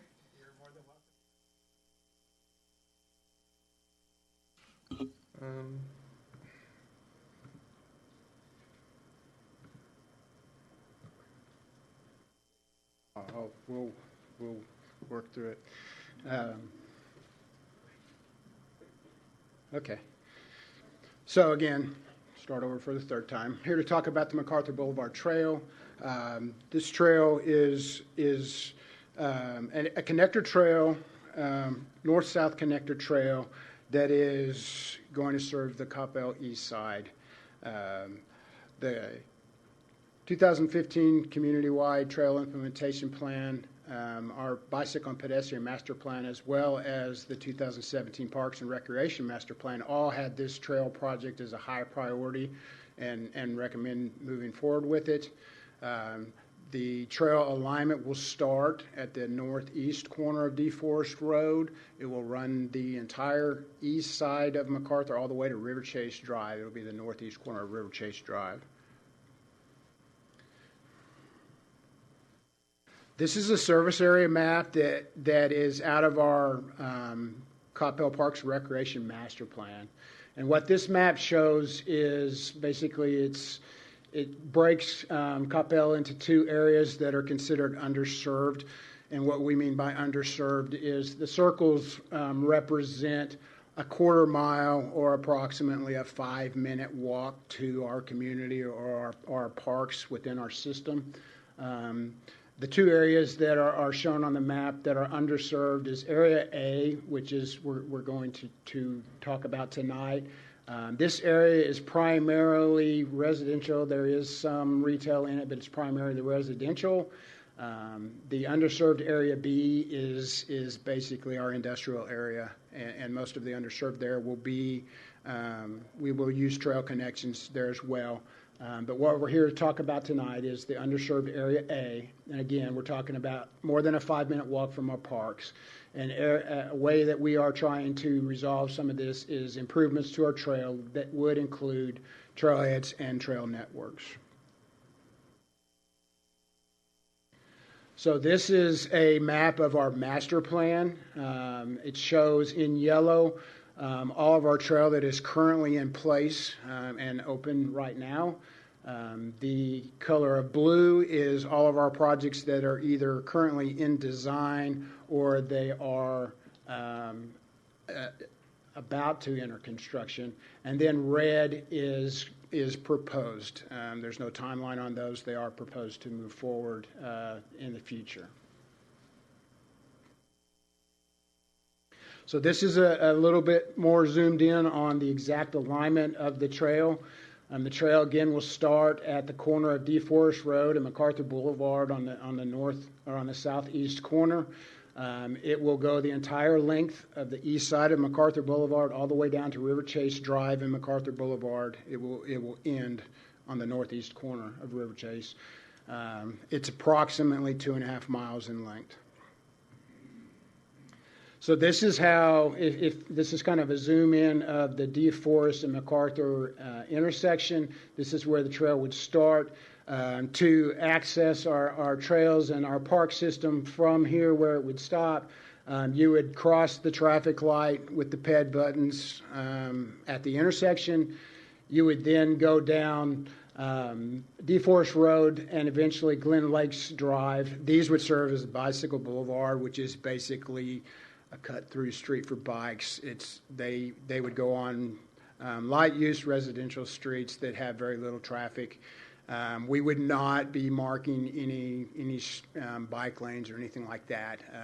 We could do some signage if we think it's needed. Right now, we don't have any of that in our project that we're bringing forward tonight. But this is how you would access our trail system and the parks. This is a zoom in on the south end, which is at River Chase Drive. Basically, we're going right to the edge of the golf course. The yellow lines indicate where our bike lanes are. Our bike lanes were just newly completed here within the last month, so the Google Earth photo does not show them. But basically, we'll dead end or tie directly into the bike lanes. You could go all the way back up to the north on River Chase Drive, or you could go over to Fairway Drive and go down to the future Silver Line. So this is a typical example of what the current sidewalk looks like on the east side of MacArthur Boulevard. Most of it is 4 foot. There's some 5 foot sidewalk out there, but most of it is 4 foot. What we're proposing to do would be to widen this sidewalk out to an 8 foot wide side path. A note that I wanted to get into here was there will be trees that need to be removed with this project. The majority of the trees will fall either in the Lakes of Coppell Homeowners Association property or on city property. It's the trees that are affected on city property are at Fire Station Number 2 on MacArthur Boulevard, as well as MacArthur Park. Myself and staff, we've met with the Lakes of Coppell Homeowners Association board members to review this project and discuss the tree removal that will be necessary to install this project. They are open to well, let me back up. They are supportive of the trail. They want the trail system. They were understanding that some of the trees, it's basically unavoidable to put the trail in. The trees are literally right next to the existing sidewalk that's out there today. There's 8 total trees in the Lakes of Coppell HOA property that we will be removing. It comes to a total of 99 inches. What we have proposed to do is replace the number of inches. It's a total of 8 trees, but it's 99 inches. So what we proposed to them was going back and planting up to 25 4-inch trees along the property as it goes down the right-of-way along MacArthur. The Homeowners Association over the years has lost many trees out there along the way, so our proposal was just to kind of go back in and pocket plant and refurbish the trees that were originally planted there.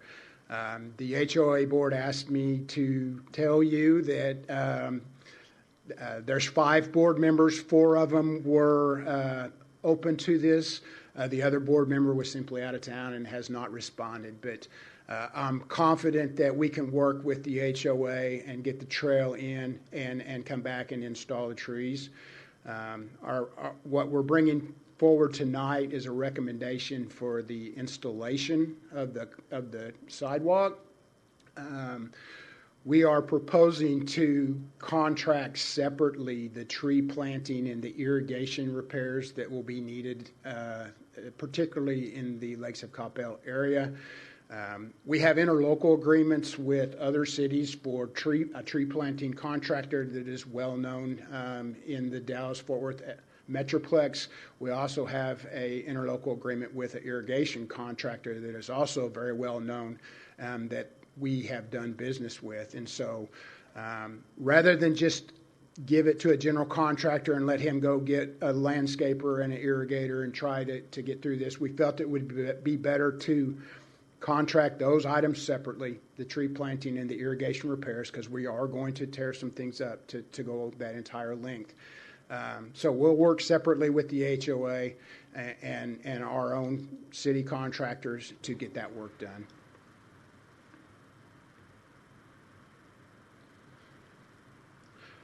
So to summarize the project and how we got to where we're at, we bid this project. Well, let me back up.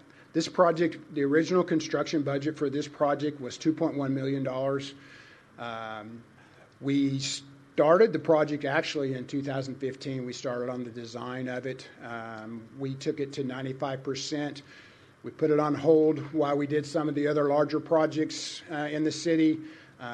It came back up in 2018-19 as far as the funding to finish the design and go ahead and move forward with the project. So that's what we did. We completed the design last fall. We put the project out to bid in December of 2019. We had a very good bid turnout. We had 11 bidders submitted bids, which was extremely high in the bidding world. We're comfortable with the 4 low bids. We're all very competitive, and we're comfortable with the low bid. The city has done work with this contractor before, and so we were comfortable with that. And so we put the project on hold after it was bid. At that time, we were dealing with the sales tax concerns that were going on earlier in the spring. We put it on hold so that we could confirm that the CRDC fund balance had enough money to move forward with this project. We bid it in December. We've had it on hold for several months.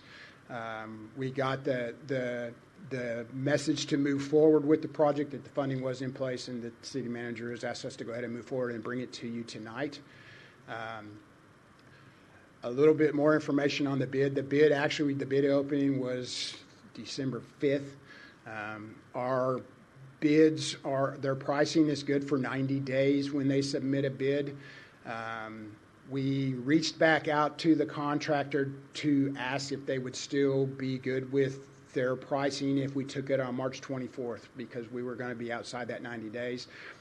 They submitted a email to us that they would extend that pricing for another additional 30 days. So we're good through till April 5th. And so they're still standing behind their pricing, and they're confident that and willing to do the job. So at this point, we've confirmed the funding is available. The contractor is good with his price, and so that's why we're here tonight. And so to summarize the project total, and then I'll review that award recommendation. So we will be awarding tonight, or hopefully recommending awarding to Ed Bell Construction $1,198,488. That is just for the installation of the trail. Over and above that, the CRDC will be funding. We're estimating to spend about up to $40,000 on the irrigation repairs. We're not really sure, but based on how the side pass went with the bike lane project, we're going to have some expense there. We also expect no more than $20,000 to $25,000 for the tree planting. These will be outside of the award tonight. They will be under Mike's Mike will be able to sign off on those contracts. We will be taking those amounts to the CRDC board as well to confirm the funding. The final thing that we will also, there's one other additional expense, and that's just lab testing. All city projects, we contract separately for the concrete lab testing and materials testing. We anticipate that to be $40,000 as well. So we will be recommending awarding $1,198,488 to Ed Bell Construction tonight for the installation of the project. The project total budget will be just a little bit over $1.3 million. We're basically adding $105,000 to that total, and that's what we will move forward with. Should you all recommend or approve the item, then we'll take that to CRDC for them to approve. And with that, I'll open it up for questions. Thank you very much. So that last picture was what it's going to look like.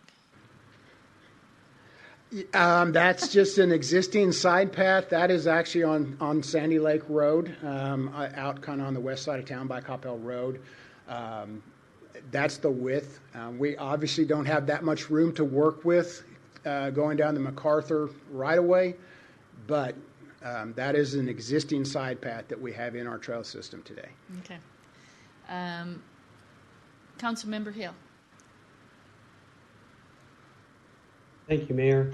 This is a project that is really needed on the east side of Coppell, and I don't know how many questions I've gotten about this. And when is it going to move forward? And I'm really excited about this, although I've got some reservations in the sense that we had talked about no new projects moving forward after the whole sales tax issue came forward. Although I am encouraged by the fact that this project came in so far under budget, which is surprising. Now I'm wondering, before we were kind of chasing inflation each month, prices were increasing and increasing. And I'm wondering if we don't set this aside for a little bit and go back out for bid if things aren't going to come even in lower than what they do now. But that's just something that we can't really predict. Do we just take this $1 million that we're under budget and get this project done, as so many people have asked me about? So I'm just a little in a quandary here for myself. Do you have a comment to that? I really don't. I can't tell you what the bids would come back in. It's certainly an option to go back out to bid at a later date. I would just say that getting 11 competitive bids is pretty good. I think we got a good range of bids. I don't know that we would do any better than that. So that's really all I can add to that. We certainly can put it back out to bid. But I can't imagine that it's going to come in lower. I don't know that for a fact, but I wouldn't think that would be the case. I, too, have been bombarded with questions over the last several years because this has been on the books for quite some time.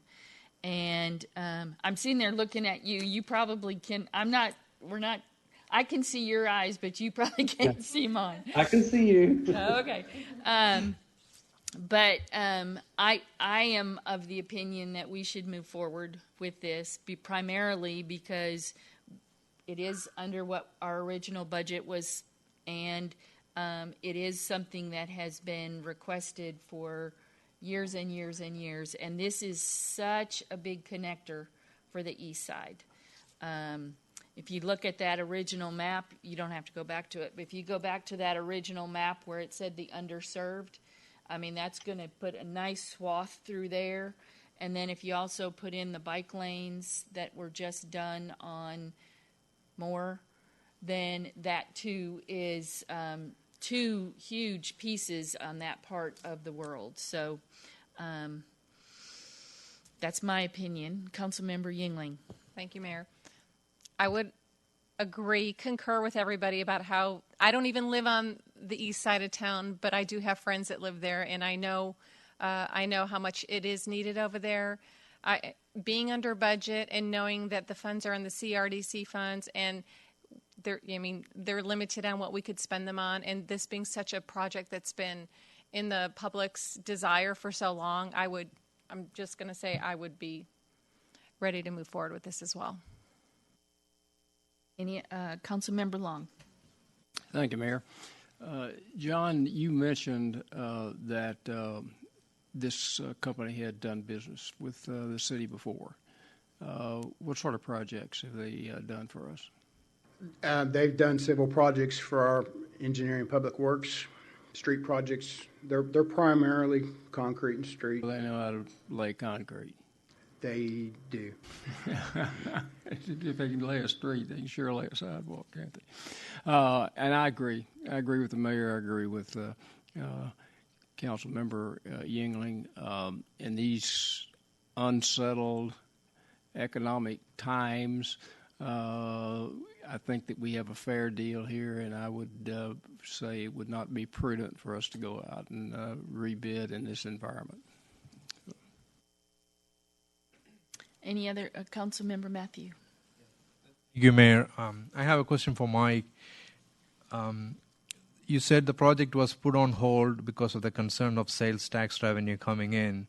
Now you feel comfortable we have enough money in the CRDC. Is that in the past 3 months we collected that amount that we are confident we can move forward? Well, the funds, let's just say up until this most recent situation, we were about $700,000 up over projected when you take out the one-time hit we had last year, the one-time positive that we had last year. More importantly is the fund balance. We just went through our audit, and we had the presentation of the audit. The audit had us fund balance at about $13 million. When you take out what was being identified for finishing off the Art Center, we were still in the roughly $9 million range. This project of that $9 million was identified to be 2.4 of it. So the cash is on hand to do this project. So that's what we went back and looked through to see what the condition of the fund was, not only at the end of September 30th, where we are today, what was going to be left to finish out the Art Center, and then take a look at the way we were going to go forward for projects. And to the mayor's point, we can only spend these funds for this particular purpose in terms of the Parks and Recreation. As we look forward to Gary's question, as we look forward as far as what's going to be necessary for the fund, one of the things I'll cover during the 334 conversation is if the rule goes into place now that we've studied it some more, there's actually going to be a graduated step down as far as potential revenue loss related from the rule, that it doesn't even look like the real impact hits us till 23-24. So we have time to continue to adjust. We have time to continue to build the fund.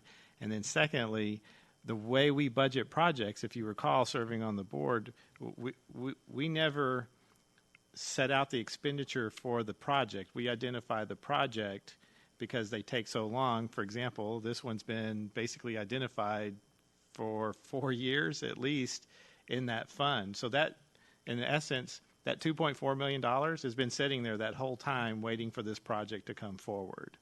So we're taking a look at the 5-year plan. We see what the projections are. We see what the potential sales tax impact could be on the CRDC fund. And we have the cash on hand to do this project. If it even came in at the 2.1 or 2 point whatever, we were prepared to say to you, we're ready to go. Let's go make this thing happen. All right, thank you. I have one more question. If we do approve today and proceed, when is the anticipated start date and end date? So we still would need to go to the CRDC board. They typically meet on the third Monday of each month, so it will be into April before I can finalize that. Then we would schedule with Ed Bell Construction and get it kicked off. So we're probably looking at a late May start. Their bid had 180 calendar days in it. I'm going to suggest we might need to be a little bit flexible on that just based on the current conditions that are going on right now. I want to make sure they can get staff and be able to do the work. They're confident with their pricing and everything. They're ready to start. So, right now in the bid, it was for 180 days or 6 months. It could take a little bit longer on that depending on labor and staffing of it throughout the project, but I think we can work with them on that. So 6 months from now, sometime this fall, late summer, early fall. But at least they're going to be not trying to do it in the rainy season. Hopefully it'll be a little bit less rainy this summer. Yeah, I spoke with them earlier today just to confirm that we were moving forward with it tonight, and they're ready to go. Thank you. And I saw Councilmember Roden. Thank you, Mayor. My question is for Councilmember Hill as to, with all the work we're doing at Allen Road Park and this project, why are all the capital dollars being spent on the east side, right? That's sarcastic. Obviously, Mark's been a great advocate for the east side of the city. I guess my comment is similar and maybe a little repetitive. I agree with Councilmember Yingling. If this money was in a bucket and if we didn't spend it on this type of project, we could use it to help fix some other woes. I would seriously consider not supporting this, but this is a project, as has been mentioned, that the city has waited on a long time. So I'm supportive of it. And I just wanted to say to the staff members involved, it seems so easy to our citizens, hey, just go throw down some concrete, let's have a trail. But with right-of-way acquisition, with trees and mailboxes and utilities in the way, these things are really difficult. And I know this one's been particularly difficult. So thank you for your perseverance in making this thing happen. Thank you. Any other comments? Hearing none, I will entertain a motion. Councilmember Yingling. Thank you, Mayor. I move to approve item number 9. Second by Councilmember Hill. All in favor? Long, Hinojosa, Smith, Mays, Roden, Yingling, Matthew Hill. None opposed. Motion carried. Thank you. Okay. Item 10. You are going to see or hear a lot about how life changes from hour to hour and minute to minute. Item 10, consider approval of a resolution to postpone the general municipal election from May 2nd, 2020 to November 3rd, 2020 to provide early voting dates and a runoff period as provided by state law and authorizing the mayor to sign.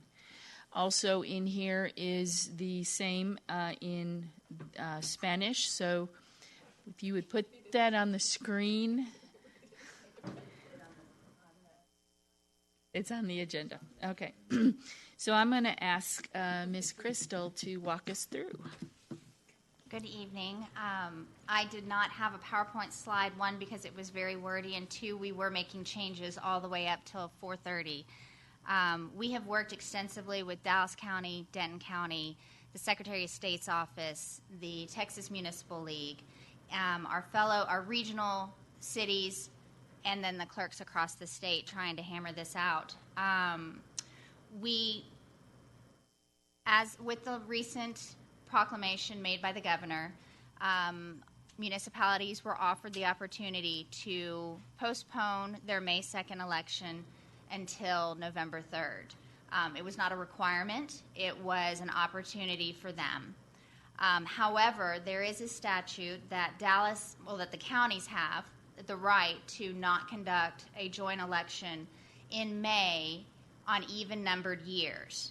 And the counties, particularly Dallas and Denton County, have chosen to exercise that.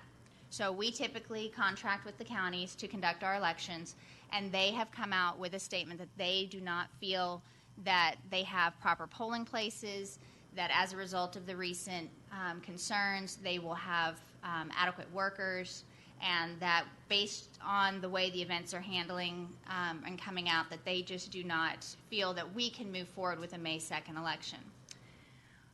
We tried to look at joining the primary runoff ballot, which was still at the time scheduled for May 26th. Then the governor moved the primary runoff to July 14th. We approached the Secretary of State's office and asked to join that ballot. They stood by the response of standing statute that no other election can be held with the primary election. So that took that off. Then we approached Denton County to sole source and independently hold our own election by itself, just aside from everything. Knowing that we are 39 days out from the May 2nd general election, we were really trying to analyze how could we handle mail-in ballots, how could we handle polling locations, could we consolidate to one, what all was involved with leasing equipment and everything that goes with conducting an election. The county would not provide the equipment. They pushed us to Hart InterCivic to lease the equipment from them. There would not be any support provided. We would have to basically acquire our own workers and polling locations, which that was the least of my worries. But we do not control our registration rolls for voter registration. So by jumping into the middle of mail-in ballots that have already been applied for and submitted and trying to pick that up, it was highly discouraged that there would be more room for error, that applications could be dropped or missed, and we would run a risk of conducting a proper election under that guise. We then approached with TML and with SOS to look at emergency clauses. We looked at Texas Constitution, we looked at the Texas Government Code, we looked at the Election Code. We've read it extensively. Under Section 41 of the Election Code, there was an option to petition the governor. However, political subdivisions do not have the authority to move outside of the non-uniform dates, so that took that one off of the table. Since ours is a general election and not a special election, that took that option off the table. Under the Texas Constitution, in the event we were to have a vacancy, that would declare us as a special election, and we would have 120 days to call a special election to fill that seat. However, if that were to occur with one seat, the rest of our seats would still go to the November ballot. So it didn't really do us any good to do that either. Finally, there is a court order option to petition and get a judge to rule in our favor of having the date moved. But since the courts are closed, that didn't seem to work in our favor. So after we've exhausted pretty much every possible option that we could, I come to you with a resolution and a recommendation that is actually requesting the cancellation of places 1 and 7 because they're unopposed, and going in and canvassing that for May, and then postponing places 3 and 5 to the November election. With the clause, because we did put in the clause, that in the event, as a result of any other circumstances, if the governor should proclaim an alternative date, maybe August or something along those lines, and we can acquire that we would then go back and amend our contracts with the counties to move forward if that were an option. You have no idea how hard Crystal has worked on this. This has consumed her life and probably several others. Mr. Hager down there has you're a senseless victim. She's worked very hard. Yeah. But she has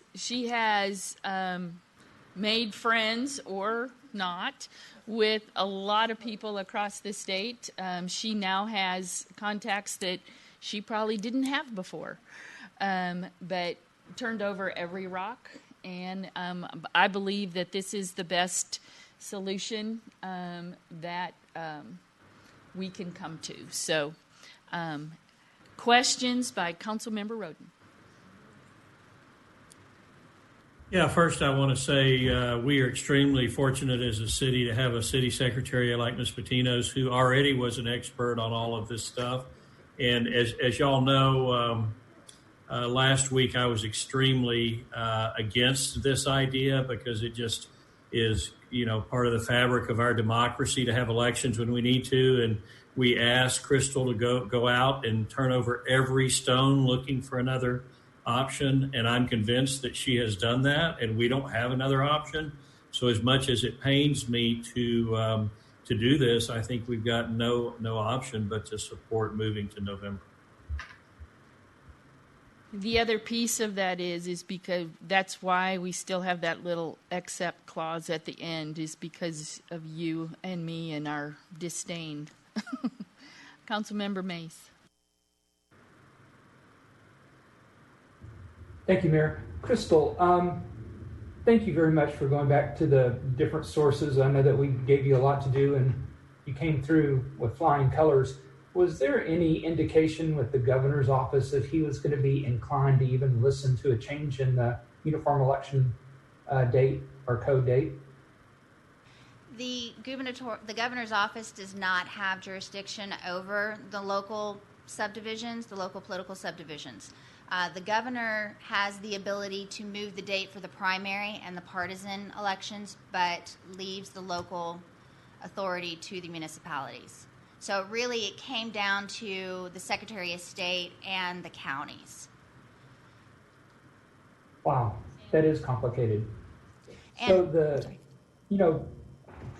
the thing that comes down to me is for the health of our citizens and the health and safety of our citizens, it doesn't make sense to me to even try to push it to the May date at this point. So I'm, as much as I hesitate to say it, I am on board with this as well. Councilmember Yingling. Thank you. So, Crystal, if we end up having this election on November 3rd, and there's a runoff in our election, which we have 3 candidates in a specific seat, my seat. And anyways, so where would that take us to? Do we have a date for a runoff? What would that look like? So with a November 3rd election, the runoff for early voting would be the week of Thanksgiving, with Election Day being that first part of December. Okay. So we would be doing early voting during Thanksgiving week. Okay. And those are uniform dates that cannot be changed in any form, fashion. And then I'm sorry, the first week of December would be the...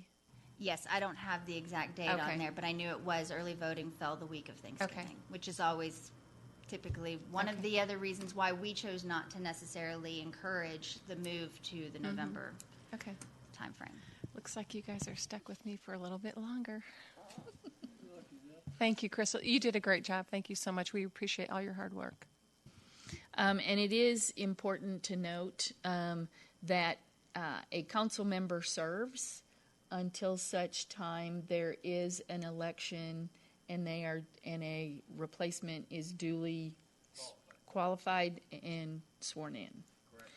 So that is something that I learned, and I didn't learn it. I knew it, but I got told it several times these last several. Well, you're not going to go without. I went, what if she decides not to come? But luckily we have Nancy, and she will be here. Yes, I will, Mayor. Thank you very much. Thank you. Any other, Councilmember Matthew? Thank you, Mayor. I also want to thank you for your hard work. We got a lot of information from you. My question is, for the May 2nd election, when do the counties start sending mail-in ballots? So mail-in ballots began, the application for the mail-in ballot has already started. The last day to submit a mail-in ballot is April 21st. Obviously, the election calendar will change once we notify the counties of our intent to postpone.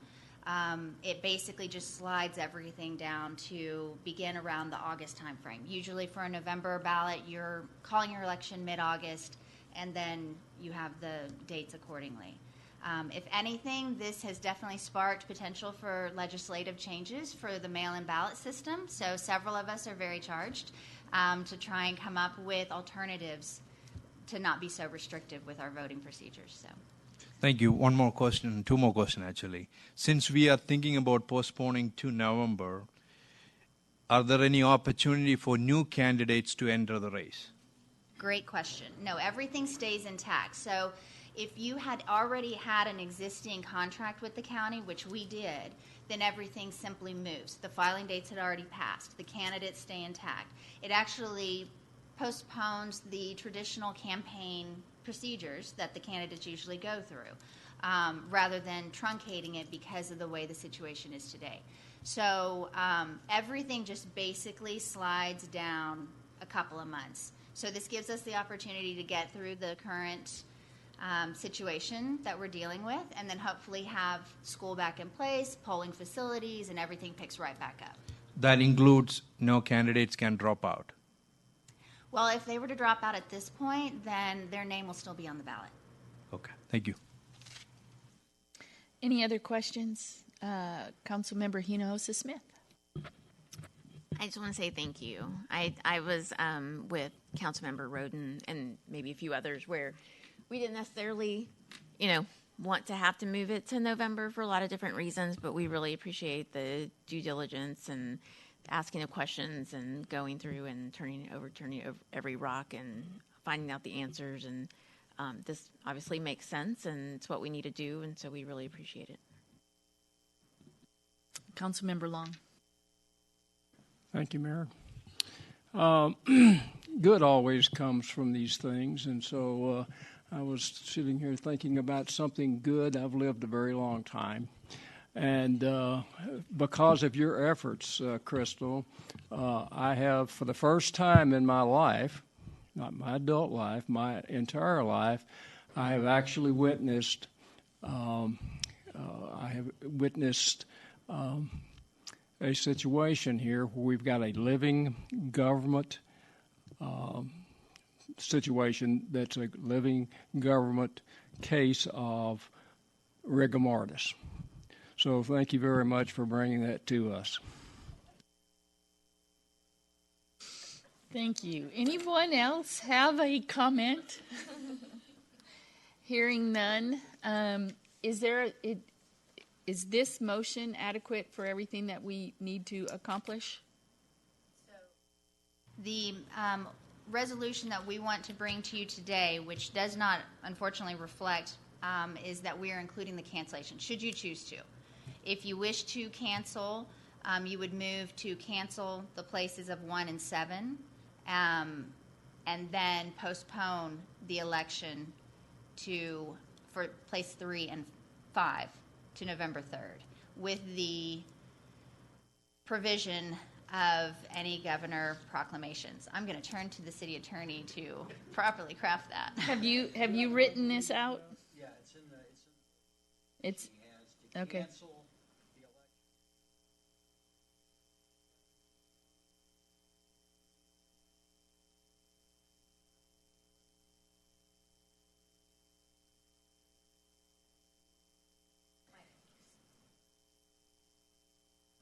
Sorry, now I got to start over. The motion would be to approve a resolution canceling the election for May 2nd for places 1 and 7, to postpone the election date from May 2nd to May 3rd for places 3 and 5, and then what else am I forgetting? November. And to provide for a sooner date if there is a gubernatorial proclamation or a court-ordered election for an earlier date. So May 3rd. May 2nd, November 3rd. Just read this. Yes. Okay. So, Or you could say so moved. Yeah. Any other questions? Gary, I'm sorry. Councilmember Roden. Yeah, thank you, Mayor. I think I know the answer, but just want to make sure. I'm assuming the term for individuals that are elected in November would be basically the same term, so they would essentially serve 2.5 years? Correct. Yes, that is correct. Okay. Councilmember Yingling. Okay, I'll read it into the record.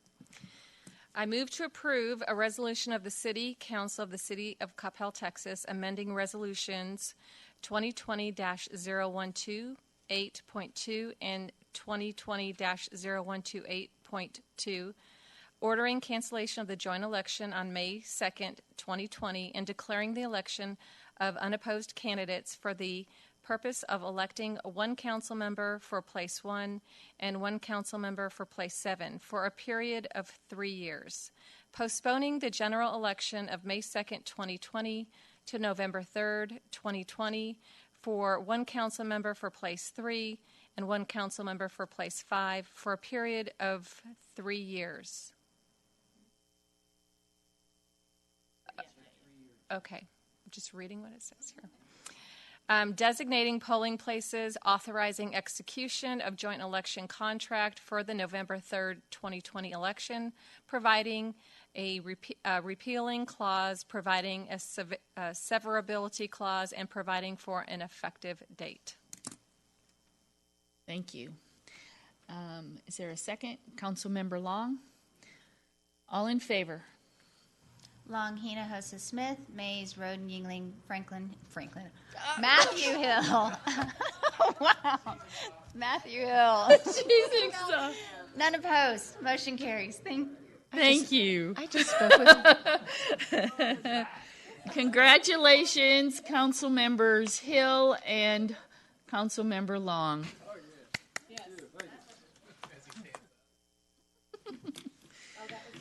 And thank you again, Crystal and Mr. Hager.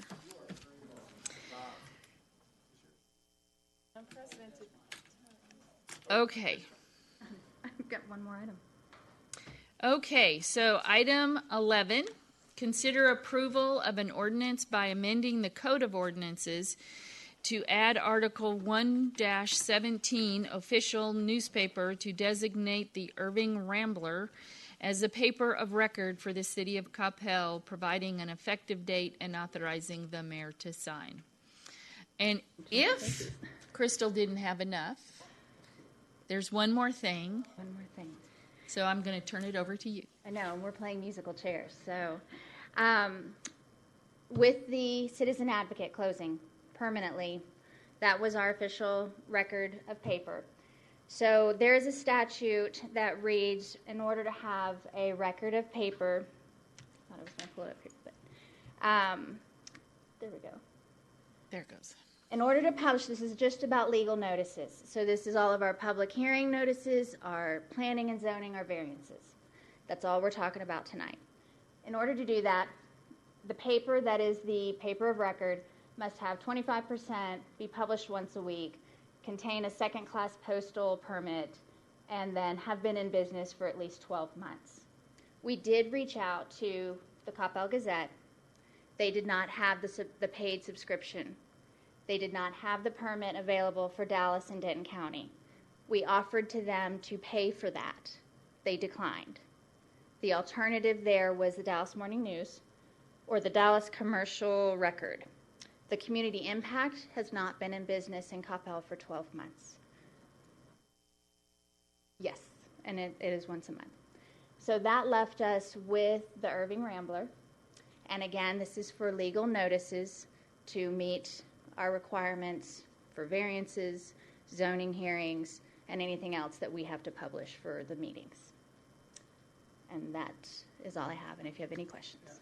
Just for clarification on the Advocate, I have to get this right, they are not publishing their paper, they are providing an online paper. Not any longer. The online is done. No, we got an email saying that they're still doing online. The information I had received, they had 2 more weeks of a digital copy available, and that was it. They told that's where we went.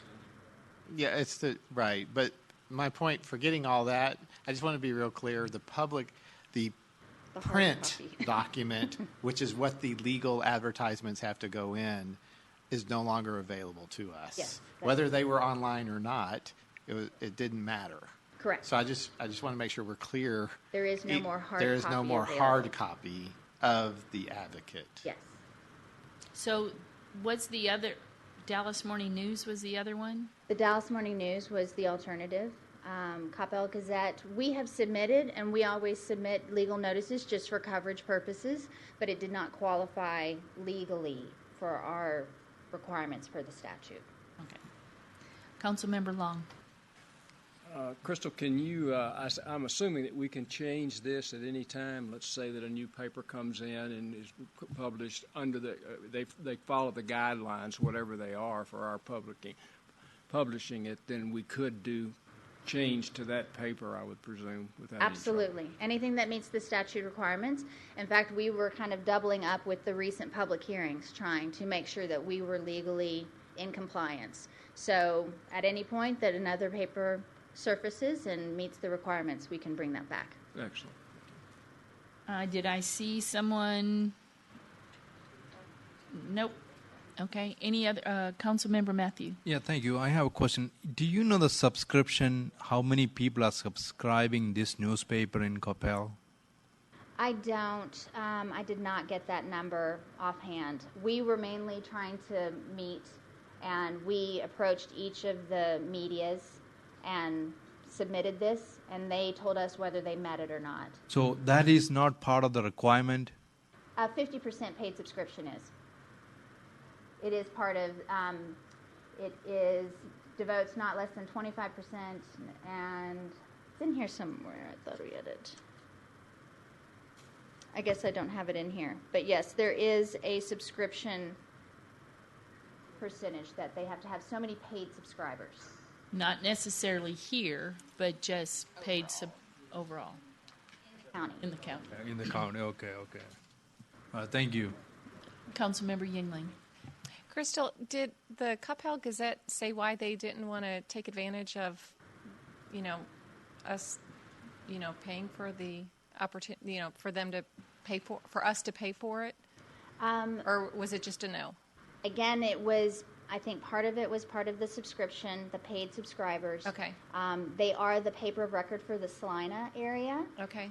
But they did not have the Denton or Dallas permit either for those counties. Okay. And so when we did offer, because we were trying to make it happen, right, they just respectfully declined. Okay.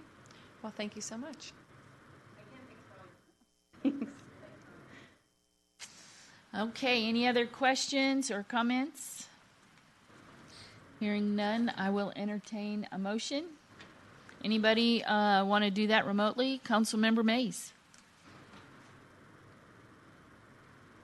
The hardest thing about this is finding that unmute button down in the bottom of the screen, believe it or not. So sorry about that.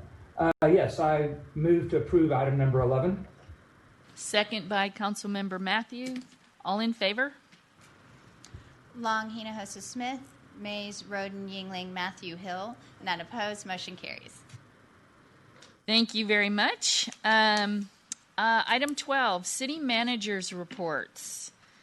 Mayor and Council, this evening we've got quite a few things to bring you up to speed on. First of all, just from a construction update, Freeport continues to work on their pour, their lime stabilization and so forth. Parkway, the paving is complete. You've noticed if you've been down there that they are working on the medians and the lighting and so forth.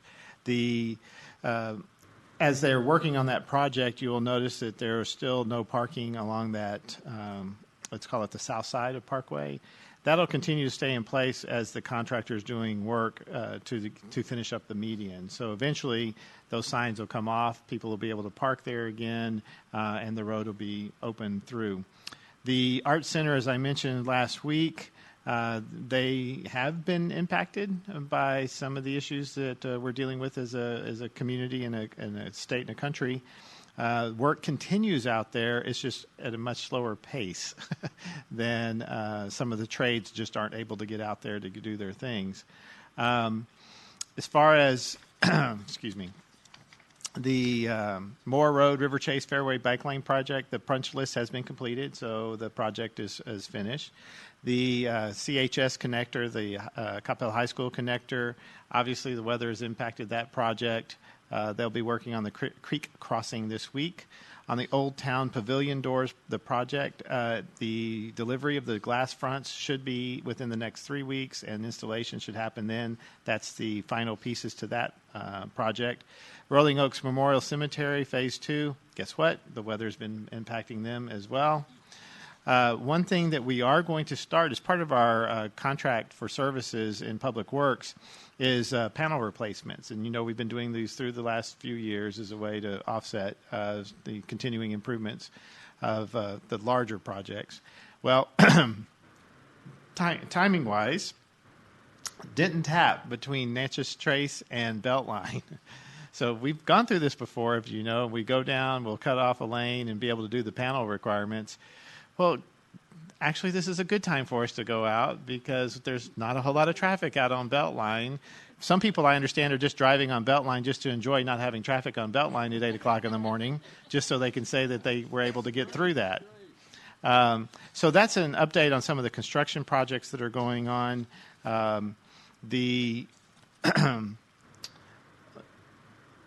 I know on the agenda we have next for me to report on the Rule 3.334, if you'd like me to go ahead, unless there's any other questions on the projects. Any questions on projects? Okay. Did we lose? Did we lose Gary? Rule 334. Just as a reminder, April 3rd is our submission date for our comments. What we are hearing out of that now, believe me when I say what we're hearing is there's just a lot of talk going on right now about what may happen.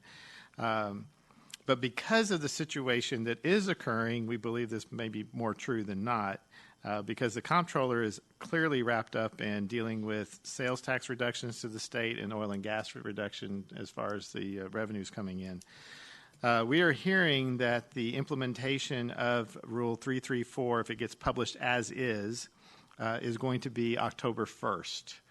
So if you think about April 3rd, and remember when it was first published, April 1st was the possible start date on that. So we immediately made our plans according to an April 1st, putting us in a position of what our reduced revenues could be at our worst case scenario. And I'll talk a little bit about that in a second. What we are asking is for, matter of fact, we have been asking and will officially ask for the withdrawal of the rule. We don't believe that'll happen, but we are going to ask for the withdrawal of the rule. And the reason why we want to ask for that withdrawal is the timing. Why introduce even more uncertainty into the local economies than you have to at this particular time? And reintroduce the rule, though, with those items that are necessary for the implementation of HB 1525 and 2153, and that's the marketplace remote sellers language that actually is already in place in other portions of the rule, but not in this particular rule.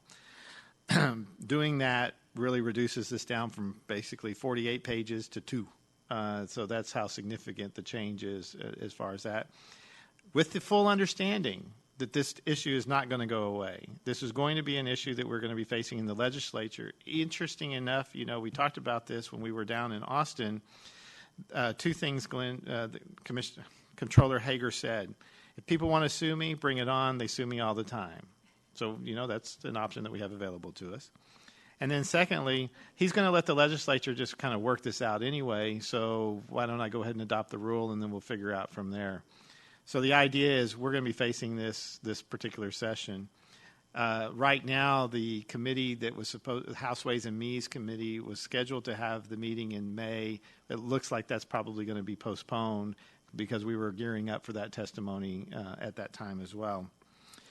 So as time has worked to our advantage by having the extensions, in our examination of the rule, if there were be no changes in place, what we see, and I mentioned this earlier, is that our sales tax would be impacted in a graduated phase. And the reason being is we would be negatively impacted in some instances right off the bat by certain companies just because they operate basically through the internet. Because we have the several Chapter 380 sales tax agreements in place, this is where it's really weird, those are going to be grandfathered. So by being grandfathered, they stay in place and we would not be negatively impacted by the loss of that sales tax for that period of time. One of them comes off next year. The two others come off, I believe, in 2023. So that's why you heard me earlier say in 23-24 is the first real year of the full impact. The other thing that we're seeing is we identify the businesses, and we're talking to the businesses, and Mindy has been doing a great job along with Kevin and others to talk to the businesses. We're getting further clarification based on the definition. Do they qualify as a place of business or they don't? So when we first talked about this back in December and January, it was anything that was internet sales. Remember, we said we had to go out and talk to the businesses so we could understand what a place of business was and what the impact would be. So we've identified, instead of about a $12 million worst case scenario, which is still out there, so I'm not going to tell you it's not there, but it looks like it's going to be a little bit closer to 10. And that doesn't sound like that's that big a change, but, you know, it is a big change. And so not only was it graduated, the full impact of the sales tax loss is going to be a little bit less based on the interviews we're having with the companies. So I want to remind everybody what we've done so far, because as evidence when the public hearing was held on the DUD about the current circumstances that we have now. I say this with all seriousness. With SB 2, we were already in the mode of making reductions. With the sales tax implications of Rule 3334, we were already making reductions. We put a freeze on hiring. We're limiting our capital expenditures. We're looking at our revenues, looking at our fees. We've been talking to you about that. So for us, this particular situation that we're in right now, you know, we've closed shop, if you will, to the public. We're still taking care of business. This kind of bleeds a little bit over to it. But our estimated impact is about $500,000 a month. So remember, I said to you earlier that we were ahead on sales tax. The other thing is, remember, we put in place, talking about fees now, we put in place the increased fees for our ambulance and paramedics, and we never budgeted for that particular revenue. You know, that's identified to bring in about $600,000. So if with this went on for 3 months, we've already identified, just through those two items, a way that offset those potential lost revenues. Never mind the fact that our hold on our positions is going to generate about $2.4 million in savings this year that we implemented back in December, right? So with your leadership and with your guidance and with your understanding and patience with us, we are in a solid position even with what's happening today.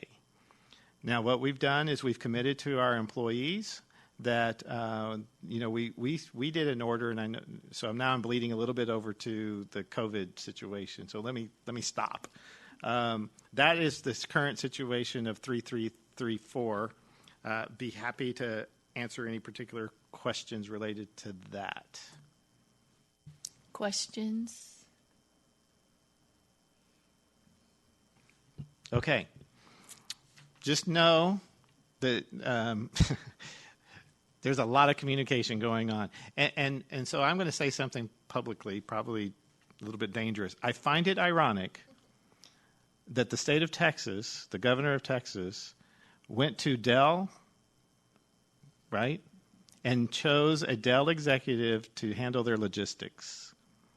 The reason why I say that is because for those who have been following this rule issue, over their agreement, Dell, I think, Mayor, wasn't it estimated that over the life of the remainder of their agreement, it was about a $300 million hit that they would not be receiving as a result of their economic development incentive that they worked with the state to create back in the early 1990s. So I mean, we were both watching when he made that announcement. We both looked at each other like, oh my gosh, right? So, I mean, it's great that they're doing it. I'm just finding it a little bit ironic that you're turning to the very company that you're saying too bad, too sad. So as it relates to COVID-19, as you know, this is really, as the mayor said, an hour-by-hour situation. To Crystal's point, let me compliment, first of all, when we met last Wednesday night, a lot of things were going on dynamically. The stay home, safe and home order hadn't come out yet. Crystal went immediately to work, so my kudos to Crystal and Ashley and the team that did all that, including Bob, because there was a lot of work that was being done there. Brad Simpkins and Louis Rahil is taking the lead for us from a environmental health and from a emergency management standpoint, and they're doing a phenomenal job. Just to give you an example, Mindy and her team, and they're doing a phenomenal job. The order came out, I believe it was Sunday night, if I recall, about stay home. It was going to go into effect at 11:59 last night. Well, what was an essential business? I commend them because all they did yesterday was answer the phone and talk to businesses about what is essential. And some of you were asking me some of those kind of questions. I was getting some of those questions today. So from an organization standpoint, we have limited access to the public to our facilities. We, of course, are working with the mayor. The judge put out another order last night to clarify what is an essential business. So the mayor and Crystal are working through that today to update our order. One of the things I know that y'all have been addressing is, if you recall, when we talked about it Wednesday night, we went through the 28th on the previous order. This was before the stay in home, stay safe. These words, I'm tired. But anyway, stay safe at home. So our order goes to the 28th as it relates to the things like the restaurants and the gyms and those types of things. The order that the mayor is following suit on for us, and Bob created the mechanism that allows the latitude so you don't have to have a special meeting every time there's an amended order per se, will only go through the 3rd because that's what the judge's order does. So we won't supersede that as far as stay in place. We will still have the restaurant situation in place. As the 3rd approaches, let's just say that they were to say, okay, we don't have this anymore. By some miracle, things have settled down and we're in great shape. The council would meet in a special meeting to rescind the order. If it goes on, the mayor has the ability to continue the order. Again, her stop date is the 28th. So if we don't change that authorization, let's say that the judge were to continue it to, I'll pick a date, May the 2nd. We would have to meet to go beyond the date that you've authorized the mayor to go to. And you've heard Judge Jenkins talk about that a little bit. He has latitude up to a certain point, but after that, he's got to get back with the commissioners. So we are providing services still to the public. We are answering the phone. We are still providing limited inspections. Our parks crews are out to take care of the parks. It's been a little bit of a challenge because it's been raining for 2 weeks. And so, getting out and making sure that they're taking care of that. Public safety, police and fire both have protocols in place to respond. We talked about that the other night, as far as how we're going to respond, how we're going to quarantine, how we're going to provide services on the streets. You heard Danny talk a little bit about, how the calls and everything like that. He was telling us today that people need to remember to lock their cars because we had a little spike of car break-ins and they were cars that were not locked. So lock your cars. That's a constant message, whether we were in this situation or not. But now that you're home, because you've been ordered to stay at home, lock your cars. Take away the opportunity for something to happen there. As far as some other things that are going on, let me turn my pages here. For small businesses. So I know that this is something that's constantly evolving and very important. Things that we've already done. We created a web page for all our restaurants, coffee shops, tea stores, anything associated with that. And we've been helping set up delivery services. As part of that resolution you passed last Wednesday night, it created an opportunity for me to be able to say our sign ordinance, for example, the banner signs or the bandit signs or the the flag signs. I can't think of feather signs. The feather signs. I don't know that anybody's done that yet. Do you want to repeat that? But anyway, they have the opportunity to do that kind of signage, and we're here to help them on that. We immediately sent out information from the SBA as far as small business assistance. And we are temporarily suspending annual health permit fees, so people aren't having to deal with that. What we're working on this week and rolling out is weekly communication with the restaurants. Todd Storch today, I think it was today, did a Facebook post, and he was talking to Zen Zero, and Lou A got a little bit of a shout out about reaching out to them to see what we could do to help. We are contacting the restaurants and the businesses to ask what we can help and if they have any particular ideas. The Buy in Coppell program is going to be ramped up. The electric signs that we have, the signs about street directions and so forth, I think we have 2 of them. We're going to strategically place them and basically have signage or messages about buy in Coppell, eat in Coppell, use local restaurants and those types of things. We are developing a page dedicated to small businesses, similar to the restaurant page, so to help support that so that they have the contact information and know where they can get things. Mindy is working on a small, I say, gift card promotion to encourage the social distancing, and she's got some ideas about how to do that and make it competitive and fun. And we are promoting the restaurants on social media as well. So that's what's going through right now and in process. And we are already developing the plan for what happens when COVID-19 finally flattens out and we don't have that. So in that instance, we're talking about speakers, job fair, the outlook for business, continuing to do survey work to find out what we can do to help. It doesn't, we don't need to be the ones that are creating the ideas. It needs to be the businesses say, these are the kinds of things that are helping. And then, of course, the Buy in Coppell. So we are committed to helping our small businesses and all our businesses work. One of the questions that's come up, if you haven't paid attention necessarily to the long list of what is an essential business, basically our entire west side is an essential business because they're part of the supply chain and how they're all interrelated. The definition also allows for warehouse distribution centers to be open.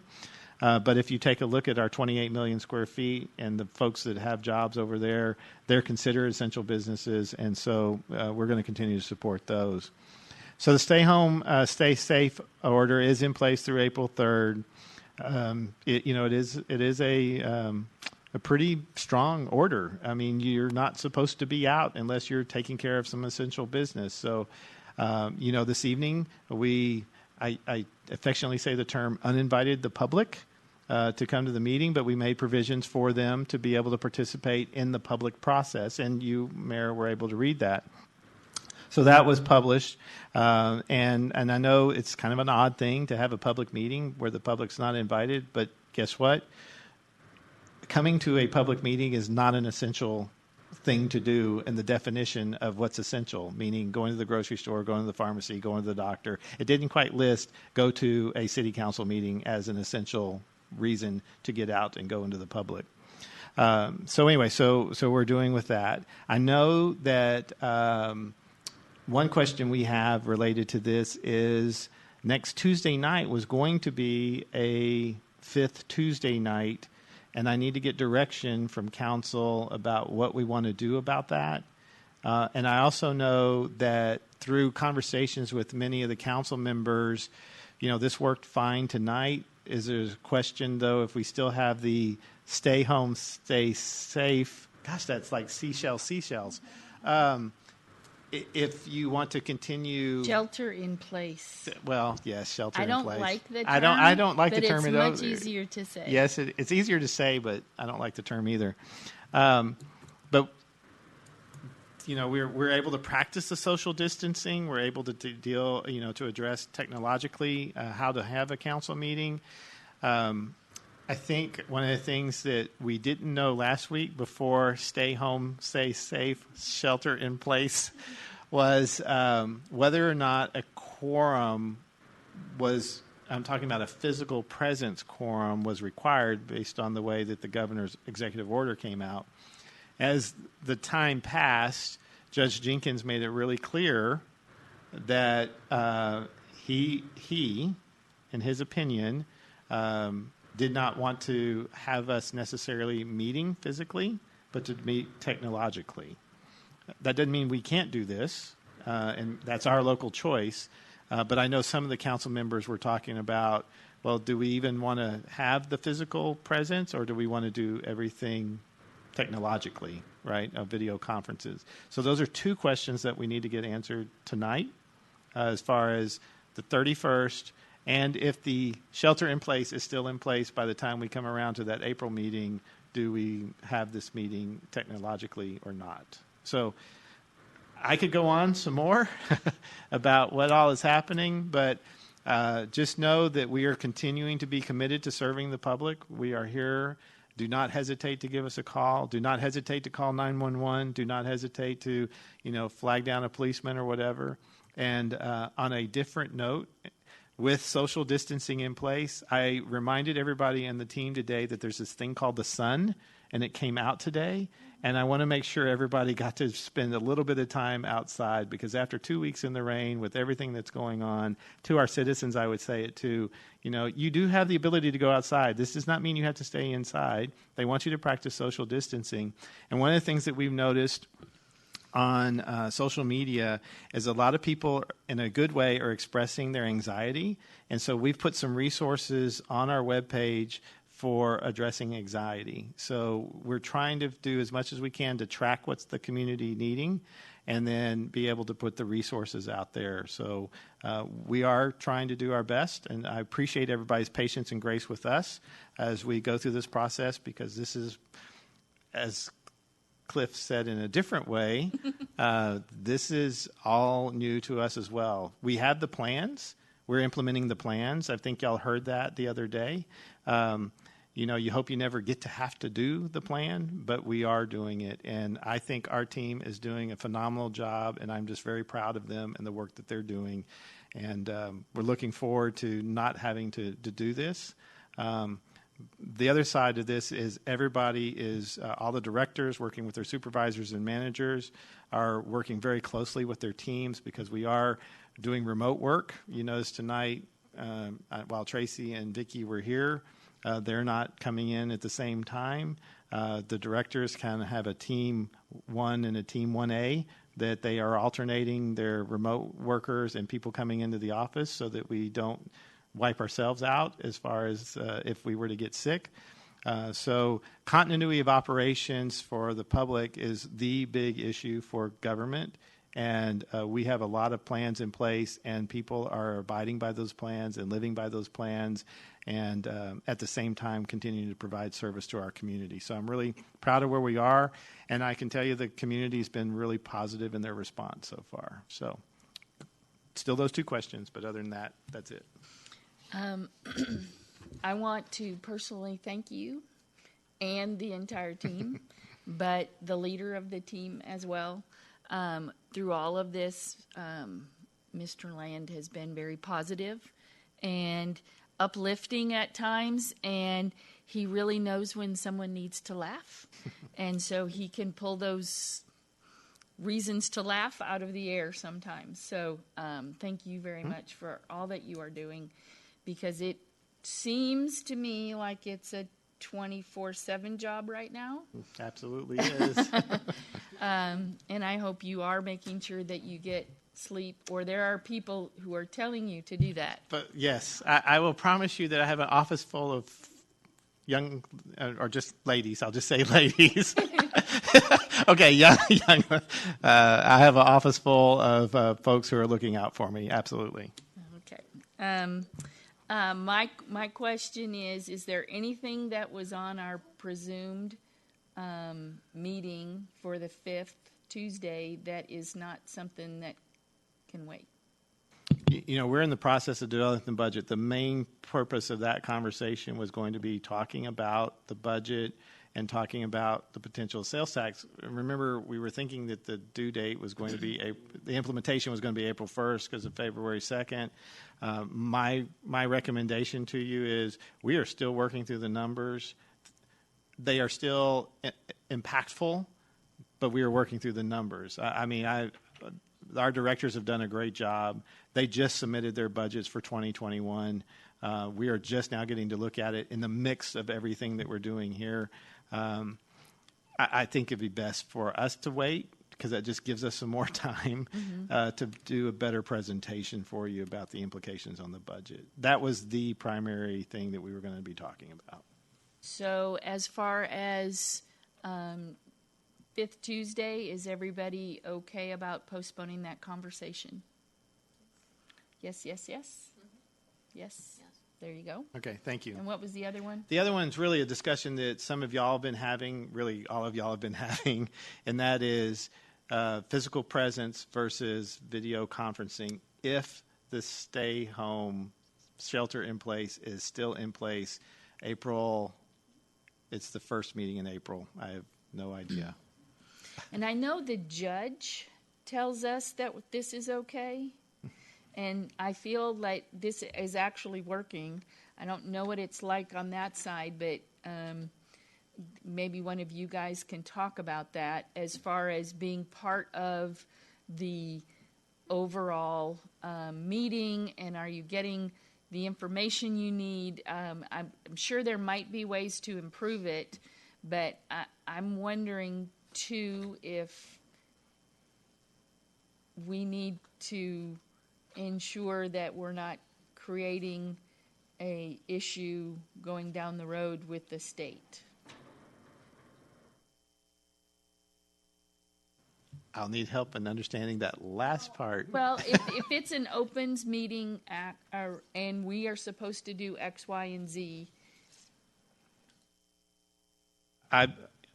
Where's Bob? Crystal's got this, but if Bob, where are you, Bob? Are you still in the back? I think he left.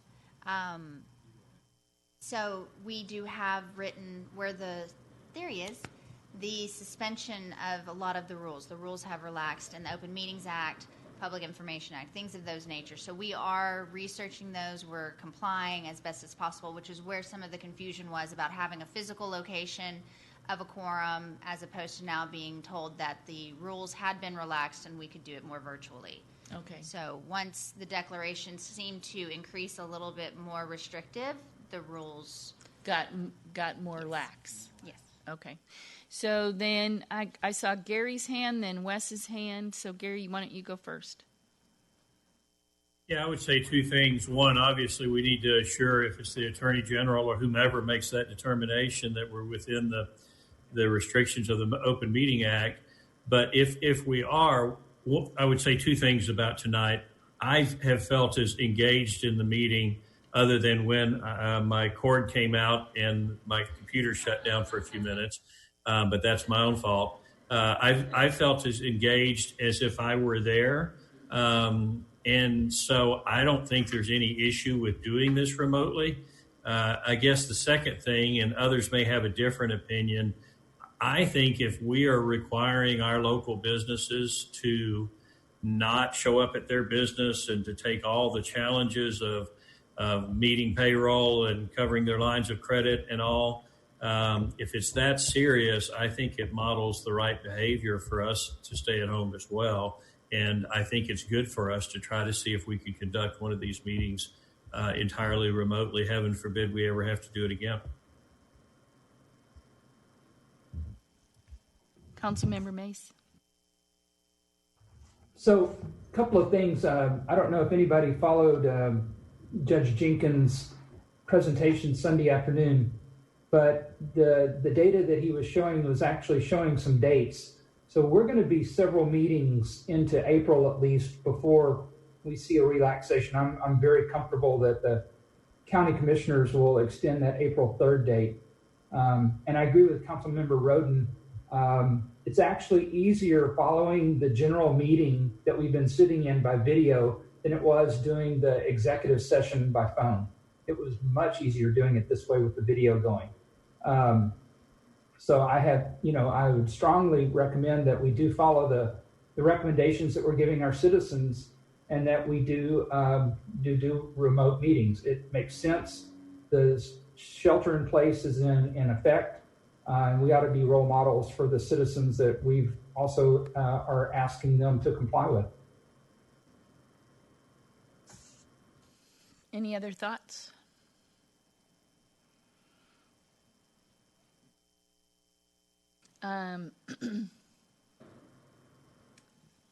I am. I got this meme that said, "I am essential," because I work in the banking industry. I actually even got a letter on Treasury letterhead that says I am essential, to carry around with me to make sure that nobody will stop my progress from going into work. But if it makes sense and if people feel more comfortable being at home and doing this remotely, and as long as we are following the rules, I am okay with that. I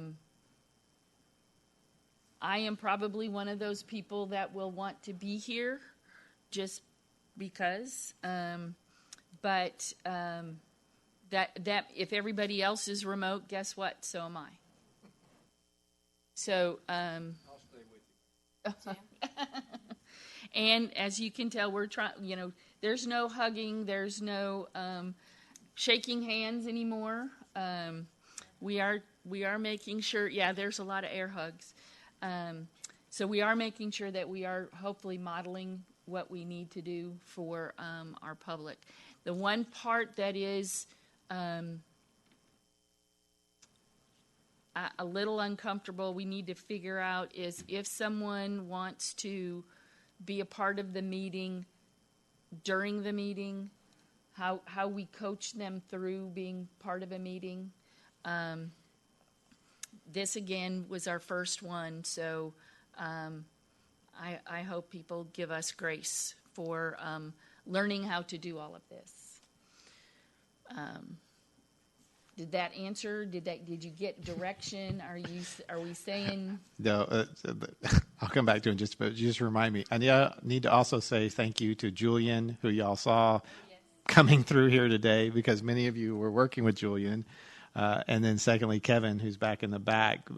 Kevin, I think he said this is his 5th or 6th community. So this is, it's all new for a lot of us.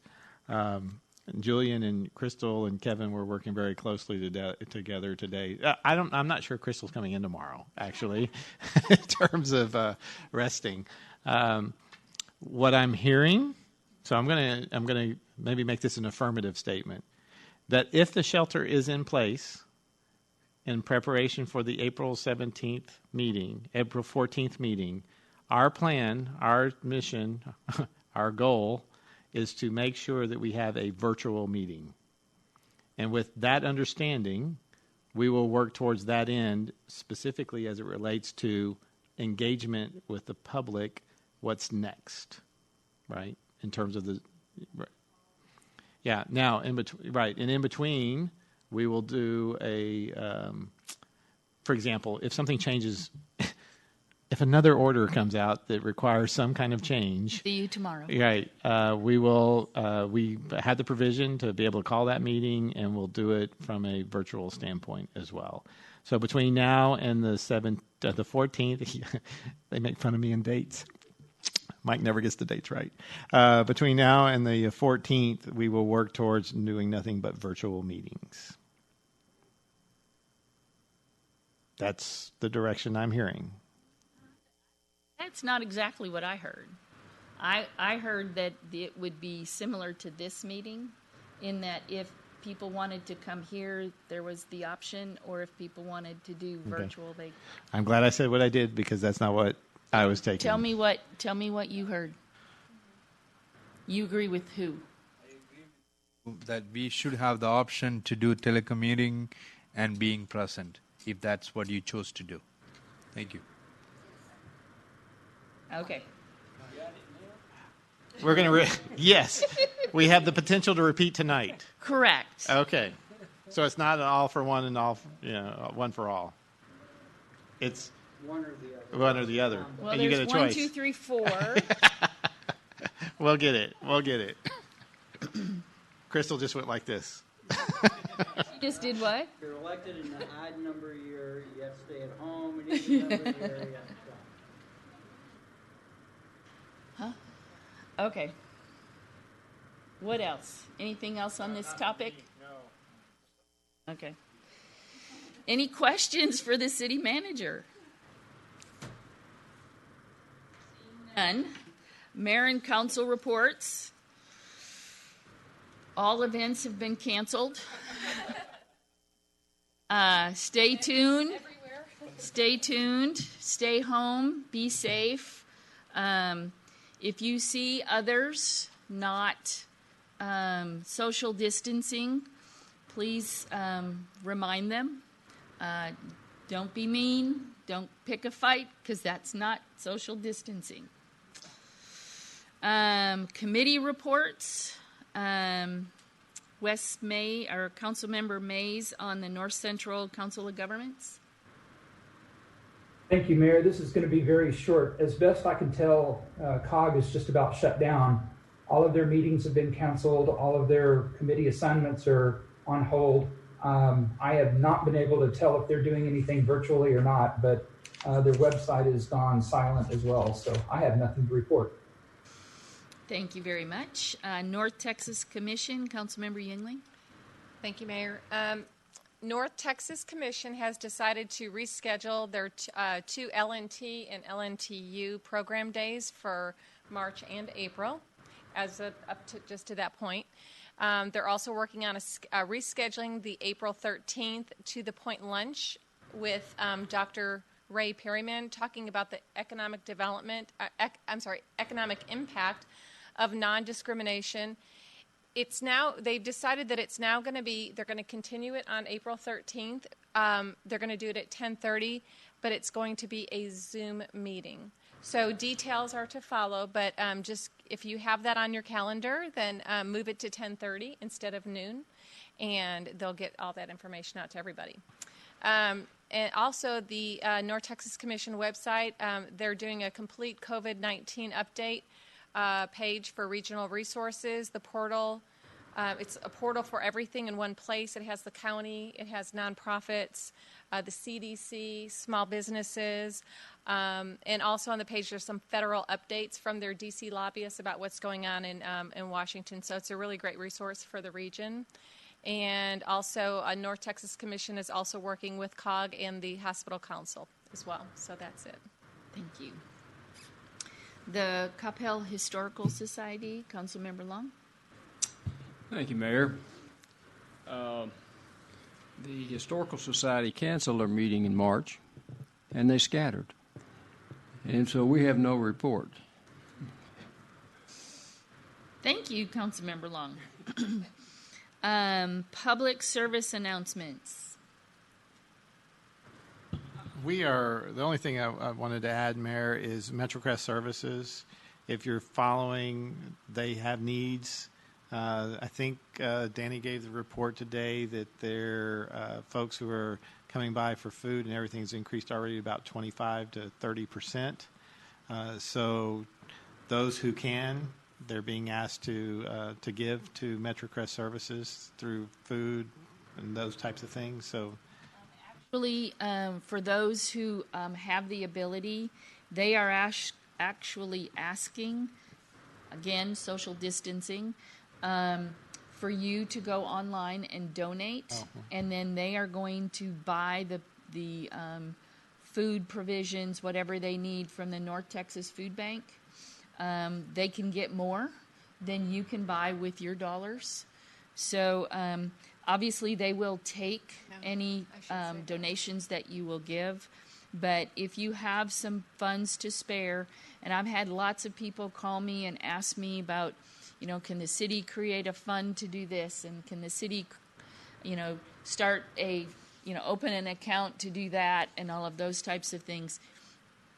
In these times, it's really important that if you have funds that you would like to support an organization that supports Coppell and the people in Coppell,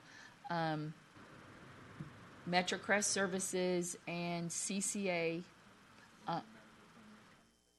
Open Medical Clinic. On our page, we have a listing of those services that we support. So go to our page and look at those, and if you have a giving heart and need to give, those would be great places that help our citizens here in Coppell with needs. Can I say one thing? Councilmember Yingling. Thank you. I just want to say one thing. As we know, school is out. There's a lot of kids. I encourage everybody to get outside and get some exercise, but I am going to encourage the parents not to have their kids congregate on the basketball courts and all that. It's okay to tell your kids no. So just because I've had people call me about, there's kids on the court.